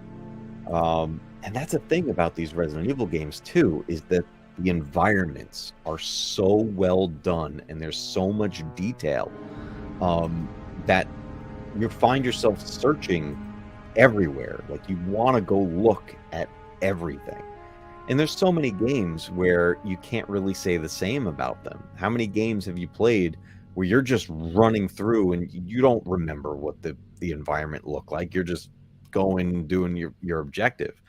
In Resident Evil, you're looking at the bookshelf because you want to see if you could see the detail on the books, and like you're looking at like, oh, there's a part of the wall that has a blood stain on it, or it's crazy how good they made these look. This game taught me to basically press the action button, go up against anything, and press the action button. Go up against a desk or a drawer or a table or, like you said, a bookshelf. You might grab something. I know in the remake here, they actually, one thing I noticed in the original game is they didn't have the the blink to tell you, to help you, to guide you that there's there's an item there for you to pick up. But in the original game, you just go to any place of interest and see if you press the action button and something may happen. Maybe you'll get a bit of text. Maybe it'll tell you, oh, this painting looks very sad, or like something dumb like that. Or you got a grenade launcher or something. If you're only if you're Jill, because Jill gets all the weapons. Whereas I think only Chris gets only the shotgun and the Magnum. And the Magnum, yep. The Magnum I never use. I'll tell you this. I will use a shotgun, but I will never use the Magnum. I always save the Magnum for the Tyrant. I just want to go off on the Tyrant. That's just how I play it. Yeah. I try to take at least one gun with me, especially with the 6 slots. I try to have at least one healing item. So like, first aid spray or, the herbs. And then, things of interest. So it was always annoying, because you're in the middle of a mansion and your things are full, but then there's another thing in the room that you need to get. So you have to go all the way back to the room, because in order to, you have to store your stuff in like a crate or in a basket or whatever they call it, crate. Put in a crate, and then you have to go back and remember to go back and get that item so that you can progress. And that's just it's just that magic of playing a Metroidvania type of game. Yeah, it's the backtracking, and you have to get used to it because it's inventory management. That in itself is practically a puzzle, because you have to figure out how am I going to manage this throughout the game, and is it worth going back for an item I saw before? And then they took it even that to the next level in Resident Evil 4, where the inventory system literally is a puzzle. Like, you have to position everything like Tetris and just make it all fit. But the original of Resident Evil can actually now be played nice easy access on the new PlayStation Plus service. They added RE1 to that premium level where you can play the PS1 classics, and they added save states and they added filters. So it's, instead of waiting for an ink ribbon, you can actually save anywhere, which is pretty nice. I got a really dumb question for you, because I already know the answer, but you know what? For the sake of the channel, I'm going to ask anyways. Are you going to buy Resident Evil 4 Remake day one? Yeah. Yeah. Day one. I'm going to do it too. I'm actually going to buy it too. That's a game that, and I'm still debating on what to do, because games like that, games that I hold dear to my heart, like, it's like I generally will play it just for me. Like, I don't stream it. It's like, I'm gonna go play this, and then I'll do a video on it or something like that. But now I'm kind of debating. I'm like, do I open this thing, or do I take the plastic off the case, pop it in, and go live? I don't know. I still haven't decided yet. Remember this room right here? This. I think this is where you have to jump into the vent. You go in the vent there, and there's actually some of the chimeras are in here. Oh, that's right. See, I just love that. See, look, just using your legs to push stuff. That's Link. That's Ocarina of Time Link right there. Yep. So I have to keep bringing up Zelda. So. So let me ask you this: what are your thoughts on the tank controls? The tank controls? In the original games like this, the tank controls are just being that, pressing up is forward. Oh, yeah. But with the fixed camera angle, it's not necessarily that you're going up on the screen, it's forward for the character. Yes. It took some getting used to. I got used to it. It's still tough to master though.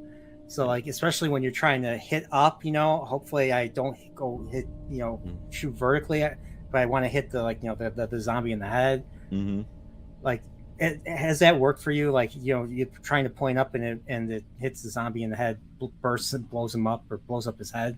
Yeah, his head. I mean, you could do that really easy with the shotguns. You get up close and just aim up and boom, head pop. Before they can grab you and then take a a chunk out of your neck. It's a risk. You got to get up real close. Yeah. I mean, these are, since I played it since day one, it was something I got used to pretty quick because it was just how to play it. And the reason I mentioned it is because my son recently has been trying to get through the original, and he hates the tank controls. It's wrapping around his brain of how to do this. He's just struggling with it, and I've explained, because he's used to the standard. He's used to the standard control. Trigger and two joysticks and everything. Yeah. So, I totally get that. There's a big learning curve. Yes, because I don't know how many other games does that. I mean, how many other Resident Evil, or not even Resident Evil, how many other games in other franchises do that? I don't even know if Silent Hill, I don't remember if Silent Hill does that. Silent Hill's movement was a little more fluid. I did notice, having dove into Final Fantasy for the first time, the original Final Fantasy VII seemed to have a bit of tank controls when I'm navigating the character, and I was like, all right, well, I'll play this like Resident Evil, at least close. But at the time, that was pretty normal, because this came out at a point where the analog sticks were still either not quite there or very, very new. So, because this game got re-released on the PlayStation 1 with the DualShock edition when PlayStation added the analog sticks. Because a lot of That's people right. They remember, didn't have them originally. Yeah, the first one didn't have analog sticks. It was just the D-pad. So then the director's cut came out, and then there was the DualShock edition where they added the analog stick. It was still tank controls, though. It wasn't like now you could spin around and do all this stuff. It was just, you're just using the stick instead of the D-pad. Oh, there's the tyrant. Isn't this the stuff of nightmares? Like, look at that thing. Mm-hmm. It's like, this is classic horror movie right here. It's like 9 feet tall. It's got this big giant like claw for an arm, and it's just, and this is what they're trying to do, right? They're trying to, the point of the T virus is to create something like that. But the thing is, the reason why people become zombies is because it fails. If I understand correctly, am I right? Yeah, because the T virus on its own, at least at its initial stage, it basically just puts you back to this, primal state. Like, there was no thought anymore. It was just feed and whatever. Survive. Yeah. But with I like the how the tyrant, scenario is different here. Like here, it attacks Wesker right away when it's still in the tube. Because I was watching once again the original. The original, he gets out, he looks at Chris, and then Wesker's like, "Kill Chris," and then he just turns around, and kills Wesker first, and Yep. then goes after Chris, like right here. Yeah. Jesus. But it was all about like these big enemies. Umbrella was trying to find a way to control them. When they got to Nemesis, Nemesis was programmed. Like this was the highest level of control at that point. Because he was targeting, Stardom. Jill in particular. Yep. Stars people. And you get that iconic, I'll try to do my best one here. You get Nemesis walking around going, "Stars." Jesus, this is creepy. So my question is this: now that we're kind of talking about Nemesis, so Chris and Barry, where did they go after that? Because I know Jill was still in Raccoon City. Where were they during 3? So were they out of the country or something? Yeah, they went to Europe. They went to the European headquarters of Umbrella because Umbrella was worldwide. Yeah. There was Leia's like, "Do it again." I don't think I could do that again.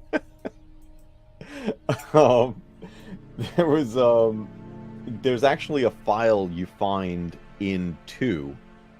It's actually in Chris's diary in 2, and he explains that him and Barry are going after Umbrella at their main headquarters in Europe, which also then kind of brings you into what happens in Code Veronica, which is also overseas. But they're trying to take them down, but basically at their core.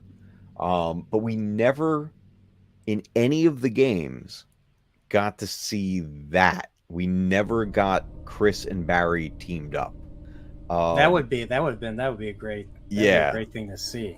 I think that would be amazing. You know what, that if they ever finally do the Code Veronica remake, if they include that as DLC or a bonus mission, I think it would be perfect because it's really what leads into all of that. Do you ever state whatever happens to Rebecca? Because she just kind of vanishes off the world.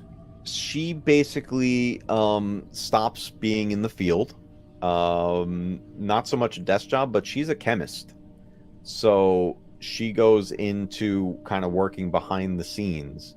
And we actually get to see her in the most recent CG series. The ones that are on Netflix? Yeah. Oh, okay. And we see her basically at work and doing her thing. I heard Jill has not been in any of those yet. Not in any of those. Claire was. And Leon the most. But yeah, no Jill. No Chris. I gotta ask you, do you think Leon's the best character in the series? Leon is... I feel like Leon is he's that character that is meant to almost be like the audience. Yeah, like he comes in, he's the rookie. Yep. He comes in, the rookie, and he's like, the world has gone to hell. What did I just walk in? He's like, what did I just walk into? You know? Mm-hmm. And he survived, and he adapts and he survives, and that's why he goes from being a rookie cop to being a government agent. Yep. Yeah.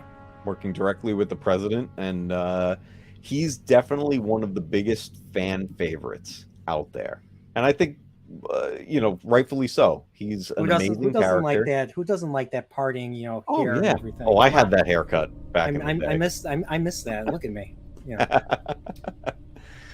I had I had the bowl cut. I had the part like that, like Leon. I did back in the day. I had the tail. Yeah. The 90s called. They want that hair back. Yeah. This was a great discussion, Matcave. I definitely want to talk some more Resident Evil in the future with you. Like, I felt this was perfect to talk about for this season, especially Halloween time. I've been doing so many horror movie chats. I was like, you know what? I want to change it up, and I want to do. I love Resident Evil. I wanted to do it. And I was like, who likes Resident Evil? Whose favorite series of all time is Resident Evil? And I was like, Matcave. And plus, your stream of Resident Evil 2 was it last week or 2 weeks ago? Mhm. Awesome. It was. I love watching your streams. Like I love watching your Final Fantasy 7 streams. You're very entertaining. I have not done any video game streams myself in a long time. So I appreciate that, man. Makes me want to. I have fun doing it. I love being able to. I love talking this stuff. That's the big thing. So if I can sit down and play the game and talk to everybody about it, like, because it's like basically like I'm just like, well, I'm just gonna take what I'm thinking and just say it. Yeah. And that's why, yeah, I mean, that's why I want to bring people on that can talk about this for hours, that they're really passionate about this, and that's how I choose who to bring on for what topic. So, in Padawannabe, I didn't go that extreme. I didn't have the mullet. so this was, yeah, I loved, but one last thing to talk about, like just the whole heliport boss right here. Like, what did you? I was like, wow, he just broke. He literally, the tyrant breaks out of the floor to attack Chris. Let me see if I can get to it. I want to show it. The final jump scare. The final jump scare. And you have the timer here, so it's kind of like Metroid. You're racing against time and everything. Yep. Now, does it happen? It seems like the tyrant starts off just walking after you, but then I think when you do enough damage, then he starts to run after you. That always scares the hell out of me because he always hits me. Yeah. I try to dodge him and I can't dodge him. That lunge that he does is pretty crazy. And something to keep in mind, he can kill the other character that's there. And you will lose if he does. Oh, yeah, that's right. That has actually happened to me. Yeah. So you do want to keep his attention as much as possible, but when he does that lunge and he's going after you with that claw hand, if he hits you, it's so much damage. Yeah, like you have to have. I actually have at least what I put in my inventory is at least two or three first aid sprays, and then I magnum the shit out of them. Yeah. And then if there's any or I do the shotguns, and then I just go off on the magnum, and then of course then they drop the rocket launcher, and then the rocket launcher part is so awesome. You grab it, you equip it, you shoot it, and they show it 3 times. Zoom, zoom, zoom, and blows up. But it doesn't happen every time. Oh, it doesn't? Tyrant, depending on how much damage you've done to him, will catch the rocket and throw it away. I have never seen that. And then you have to do it again. When I saw that happen for the first time, I nearly crapped my pants. I was like, what? What are you talking about? I was supposed to win. Wow. Oof, right there. Just knock you like at least 10 feet across. Oh, yeah. Maybe and more. He's hurting right there. So at this point, I'm curious which if he gets the catch moment here. But when I got this remake and Tyrant caught the shot, I didn't know what to do. I panicked. I was like, do I just shoot again? I'm like, I don't know what to do.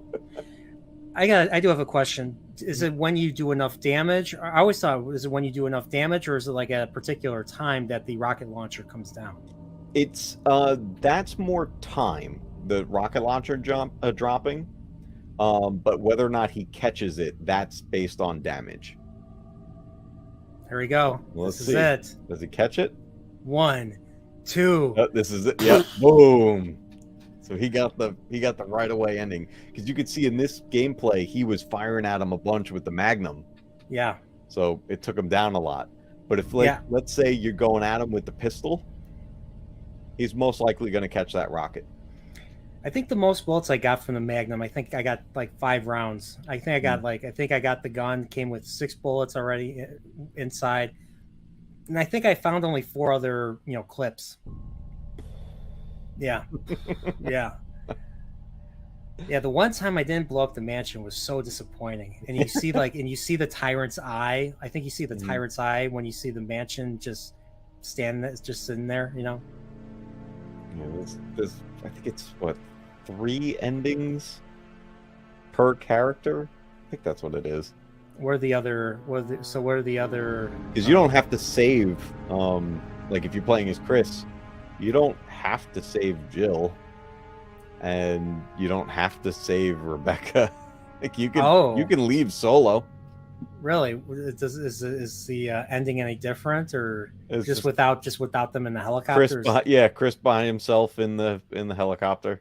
Does he say anything like, "Oh, maybe I should have helped them"? Or He just looks depressed. oh, I've never seen that one either. So Yeah, it's there's certain things that you do throughout the game that start to trigger which direction you're going to go in. Like there's a moment in Jill's story where what is it? I think it's if you bypass the moment where Barry gives you the lockpick, you're not going to save Barry. Barry's going to stay bad and not. I'm trying to remember. I think Wesker might kill him right then and there, or something happens. But you don't leave with Barry, and then you can also, on top of that, not save Chris from the prison cell. So there's certain key moments in all these games that trigger the path that you're going to go on. When you get to 2 and 3, it's not as extreme. There's only the couple endings, to do. 3 kind of brought back the multiple endings, because there is a way to, at the end of 3, escaping Raccoon City right before the city is destroyed. You can actually be rescued by Barry if you play your cards right. in 3. In 3. Holy, huh? I had no idea. I had no idea that either. It's due that I got to replay the original 3 and 2 and 1. I need to replay all those, to be honest. Well, play 1 for the first time. That's what I meant to say. So, yeah. 8 hours. This guy didn't unlock anything. Yeah, I know. Oh, we got the closet key. Okay, so different outfits. What's the closet key for? In that room it just showed in the background where there's a painting leaning against the wall, it's actually a hidden door, and you can go get new costumes. Oh, okay, interesting. Well, I think that's the end of the first Resident Evil. So, I mean, yeah, I love the series. I mean, I haven't played every game, but like all the main titles I want to play. The remakes I really enjoyed. I enjoyed 3 despite the fact that they cut a bunch of stuff out. So, but yeah, I'm definitely going to get 4 when it comes out. Even though I was kind of annoyed that they were doing 4. Oh wait, it's one of my many wallpapers. I love that. I have like a whole bunch, like all the stuff that I love, and there's a whole bunch of Nintendo stuff because Nintendo is one of the earliest things I was ever a fan of. So that's awesome. There we go. So thanks once again. Thanks for taking your usual streaming night to come on my channel and to talk Resident Evil. I thought this was great. Oh, I loved it, man. I appreciate it. Yeah, like I said before, you said the magic word, man. Resident Evil. It took me years to realize it was also called Biohazard, and because I think there was already a game in the United States called Biohazard that they had to change and come up with a different name, and hence you get Resident Evil. Yeah, there's a game on the Sega Genesis called Biohazard. Yeah. So here we have. What's funny is Resident Evil 7, however, is called Biohazard. Resident Evil Biohazard. Yeah. Meta, who knows? It's weird. So Matt, you have anything you want to plug? I guess like you're doing with this month being the spooky month of the year. I'm leaning more into the scary stuff. I've got Outlast on the lineup to play, and I'm going to jump back into The Last of Us. The reason there was a delay on that was because the remake came out, and I made a decision. I got to a certain point playing the other version of it. I was like, you know what I'll do? Like, when the remake comes out, I'll just play to where I left off and then continue the stream in the remake. So the first game is a great game. Like I love playing it. It was tough. It was the game. The gameplay is tight, and the characters are great. Mhm. The problem is, Last of Us 2. The gameplay is good in Last of Us 2. I won't play it because of what I know about the story, because all that, when it came out and everything we've heard about it. It's just like, I don't want to play this. So 2 is, I enjoyed 2, but I completely understand why people don't like it. The whole game though it's a downer. There's no such thing as happiness in that game. Like the ending. I watched it all on YouTube, and the ending is so nihilistic. Like, why would I want to play that? I'm like, why would I want to spend my money and play this? Like, the first game was such a beautiful game, and it would have. I think there were so many story opportunities that they could have went that they didn't. So yeah, it's a rough story to witness, to play. It's intense. Cell Shade just brought something up that's very interesting. So, did you ever see the original commercial for Resident Evil 2? No. It's live action, and it was directed by George Romero. All right, I gotta look this up now. Resident Evil 2 George Romero trailer. Okay, here we go. I'm gonna put on this screen. Click the link. Share the screen again. It's straight up George Romero style zombies, and it's live action. All right, I'm gonna turn off before I do that. I gotta turn off the music here. here. Play it. I'm gonna play it with audio. So it's so good. Chat, be ready. All right, I gotta share the screen again. Click share system audio. And 1, 2, go.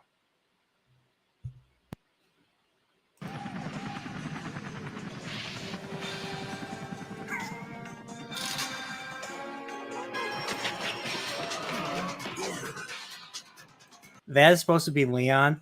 Holy crap. That looks nothing like Leon. All right, I'm going to play again.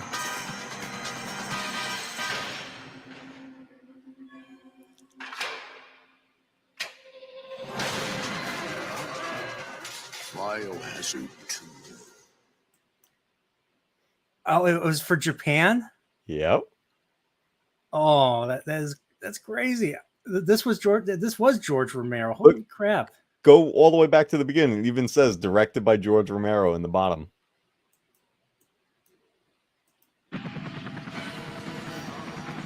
Yeah, it does. How cool is that? That is so cool. That reminds me, I have to cover a George Romero movie now. Either Dawn of the Dead or Day of the Dead. I mean, I like Night of the Living Dead too, but I like the sequels more. The sequels are a ton of fun. Did you see Diary of the Dead? No, is that one of the later ones he did? It's one of the more recent ones. Actually worth watching. It's handled somewhat like a found footage style. Oh, okay. I'll have to check that out. It's pretty good. Because I mean, at that time, like you had Blair Witch and all those found footage movies were like, were like big part of the trend, especially in horror. Yeah. So, okay. Yeah, stuff like Cloverfield and Blair Witch and all that stuff. Yeah. But George Romero, I'm a big fan of zombies in general. So George Romero is just a freaking hero of mine. I mean, if John Carpenter didn't call himself the horror master, the other horror master would be George Romero. Yeah.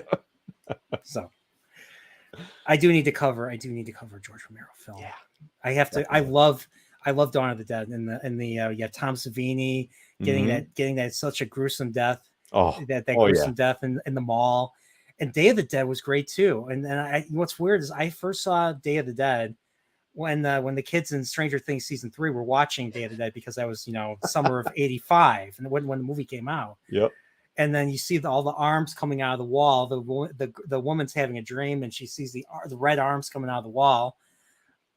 First thing I thought were crimson heads, believe it or not. Yeah. I was thinking of Resident Evil. So, but yeah, I'll have to find someone who likes zombie movies. So, we'll have to see. But yeah, so you have anything else you want to plug? Other than that, oh, excuse me. I am looking to get some community gaming sessions going very soon. I want to try to get it coordinated between two things. Starting off in Discord, and then once I unlock the community tab in YouTube, I'll utilize that and do things like polls and stuff of like what are we going to play this week, and like let everyone vote on it and stuff like that. So that's the biggest thing coming is community gaming. So obviously you're going to get invites and everybody, just then we got like Ted's been playing a bunch of games on his channel recently and stuff, which I love. So I want to get a lot of classics in there.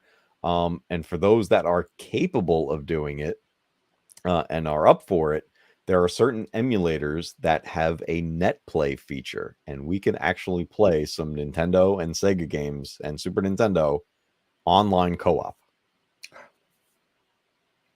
Yeah. Wow. And I have all the instructions on how to do it. So anyone that wants to get in on it, I've tested it out with like Hawks Holocrons and Star Wars Obsession. And we played some NHL 94 together. Oh, that sounds awesome. Yeah. I definitely want to try something like that too myself. I gotta learn all that stuff. Yeah. DJ Ronnie G would probably be able to help me with that. He's the tech guy right there. So, but yeah, I definitely love to. I loved your stream with Paul when you guys were doing Mario. I think you were playing classic Mario and he was playing a ROM of Mario 64. Yep. I was watching. I was watching some of the stuff on your channel, or some of your streams today. So that was a fun stream too. That was cool. I mean, Paul's like the way I am with Resident Evil, like that's how I look at Paul with Mario 64. I'm like, who can I have on that's going to be the guru of this game? I was like, Paul. yes. So yeah, all right. Well, thanks once again. Thanks, Matt, for doing this with me. And yeah, I'm gonna be me. I mean, I'm not doing more serial horror chats for the rest of the week. Next stream is gonna be House of the Dragon after show on Sunday. So if you watch House of the Dragon and you want to hang out with cool YouTubers that are not that don't get thousands of viewers watching at a time, come by, and it'll be fun. And that's then Monday we're doing, me and Brandon the Anime Guy are going to do another. There's going to be a whole bunch next week that I'm going to do. So nice. Next week, Monday, Brandon the Anime Guy and me are going to be doing a serial horror chat for the anime movie, because he's the anime guy, so I have to do an anime movie. So the one that I came up with that we should do is actually not really a horror so much, it's a thriller. It's called Perfect Blue. So we're going to be covering that. And then Thursday, I'm going to be doing another serial horror chat with Fanzine. Right now, he's doing his show called The Physical Media Show. But we're covering The Howling from 1981. Ooh, nice. Joe Dante. So we're going to be talking that. And then Friday, the next day, it's going to be me, Snowdub, and Salty Texas. We're going to be talking about John Carpenter's The Thing. Oh, one of my all-time favorites. Yep. So that's going to be next week. And I was going to do American Psycho with my friend Brian, but I think I'm going to push that to the following week, because I think doing 4 streams in a week is going to be rough. So, so I'm going to limit it to 3. But tomorrow I'm going to see Halloween Ends. Nice. Oh, sweet. You got to let me know how that is, man. Yeah. So I have to. What I want to do right after this, I actually want to. If anyone's in the Discord, I'm probably going to watch the original Halloween tonight, 1978, and then tomorrow I'm probably going to watch 2018 and Halloween Kills. Nice. So to kind of catch up and just to refresh, that my brain. And because I did not, I'll be honest, Halloween 2018, Halloween Kills, their trailers revealed too much to the point where I refused to watch the long trailer for Halloween Ends, because like the Halloween 2018, you see the Halloween 2018 movie? Yep. You know what would have scared the hell out of me if I didn't know about it? When he was in the closet. Remember how she's trying to close the closet and then she opens and he stabs her right there? If I didn't know that, I would have pissed my pants. Yeah. They gave away way too much in those. And they did the same thing with Halloween Kills, how you learn how Michael Myers escapes the burning, Laurie's burning home. He kills all the firemen. The firemen let him out, or they accidentally let him out. And they show him kill all of them. I'm like, why are you showing this? This is too much. Come on. Who's on the marketing department at Universal? Yeah. Seriously. So, I mean, how many times have we already, with all the sequels that no longer count, how many times have we seen Laurie Strode die? Is she dead twice already now at this point? She dies. So she didn't want to be part of the 4, 5, and 6 continuity where they brought back Donald Pleasance and they revived Michael Myers. So she was dead. So she's the mother of Danielle Harris's character, Jamie Lloyd. So she's dead in a car accident off screen. They mention her like once or twice. And then in the H2O timeline, she comes back in Resurrection and he kills her. She kisses him and she falls to her death. In the beginning of the movie. Yeah. Yes, in the beginning of that movie, Resurrection. This was, and then because we lost the producer Mustafa Akkad, because he was in Jordan and there was a terrorist. Someone blew up a bus that he was on with his daughter. So him and his daughter died in a terrorist attack. And this was, I think, 2005. So he was pretty much with the series from the beginning. So with him gone, the I think it was Dimension, whoever owned Halloween at that point, they just rebooted, and that's where Rob Zombie came in. I still have not seen those to this day. First one is worth watching. Okay, first one. I heard the second one's just second crazy. one like he talks. I hear he screams or makes a sound. Yeah, he has a beard. He's bum Michael Myers. He's like 6'9". He's a bum Michael Myers with a beard. The second one is if you're ever curious about experiencing a Halloween movie, but from inside the mind of Michael Myers, that's what 2 is. You're basically in his mindset, which is really weird. It's kind of trippy. But the first one, though, 100%, I highly recommend it. Dempsey asks, would you consider Akira to be a horror? No, I actually consider it to be more action, really high violence, ultra violent action. Maybe some thriller, a lot of grotesque moments, like especially when Tetsuo turns into the giant baby and he just grabs and crushes his girlfriend to death. That was messed up. It's just, that movie's batshit crazy too. Yeah. I wouldn't consider it a horror. It's more of an action. It's more of an action thriller, I think. Yeah. If anybody more action, wants to get like a merge of gaming, anime, and horror, the Dead Space anime films. I've seen it. I've never played the games, and Godzilla keeps. I heard they announced that they're making they're remastering Dead Space. Remake's coming. So yeah, at this point, just wait for the remake and play that. All right, I'll have to check that out. I did see the anime. That was messed up. Yeah. My friend showed me that years ago. It was brutal. Like it was like watching Alien. Yeah. Or Pitch Black, or even Pitch Black in space. Pitch Black is such an underrated film. Yeah. Vin Diesel. And this was before Chronicles. This was part 1 of the Riddick saga or whatever. Yep. So yeah, that was a messed up movie. I have to rewatch it. It was a great one too. But I have to ask you before I go, what's some other good survival horrors? I mean, Resident Evil is really the only one that I've played. Of course, I know about Silent Hill. That's the other big series. But what other? You said something about Outlast. Outlast is that came out in, I think, 2015. Maybe a little before that. that's a survival horror where it's one of those scenarios where you're not getting weapons, like you're on the run. Definitely worth a play. I haven't played the sequel, but the first one is terrifying.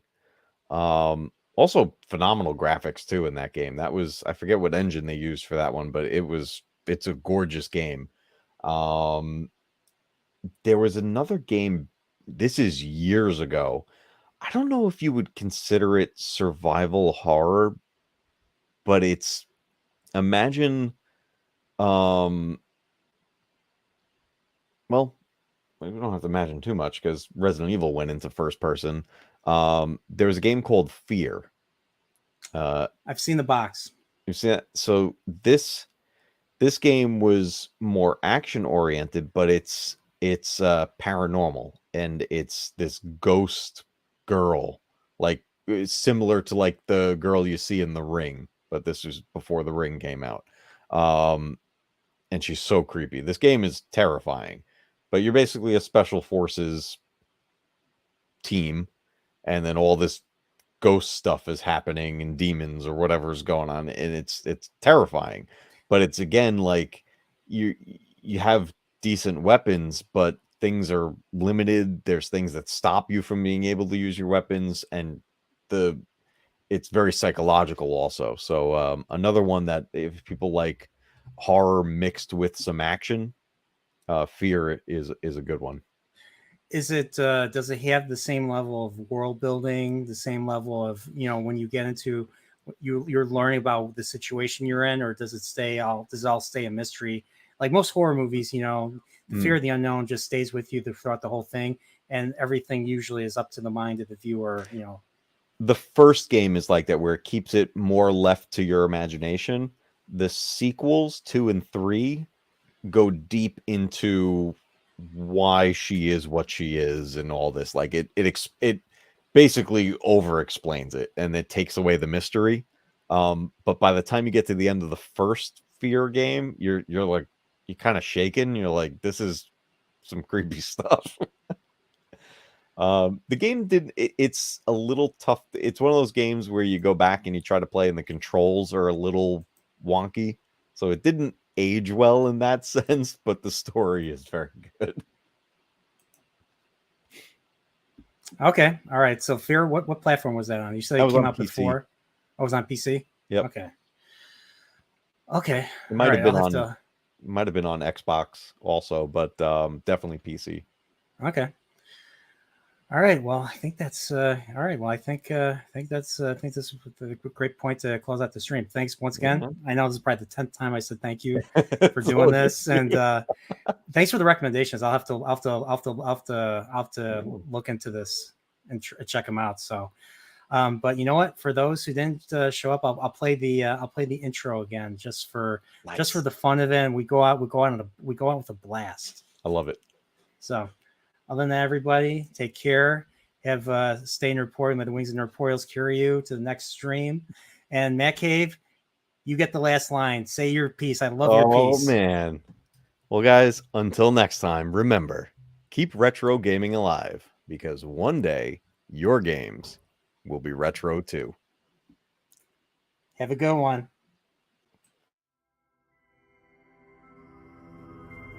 We are approaching that time of year again.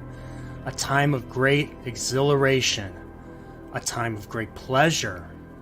A time of great fear.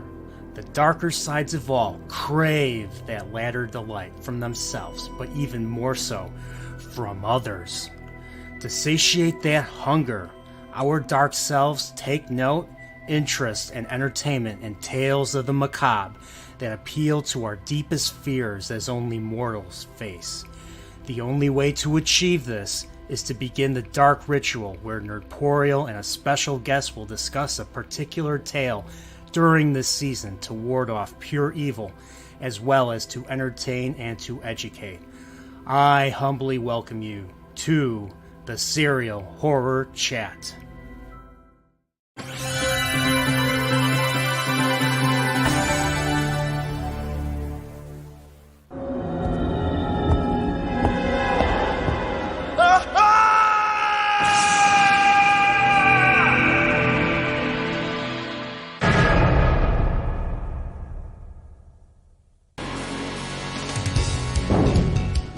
Chris Redfield.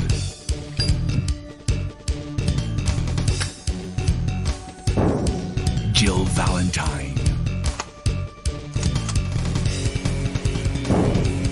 Barry Burton.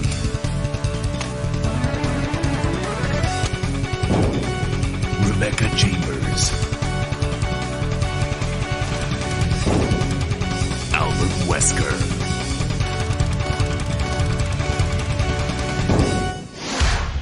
Resident Evil.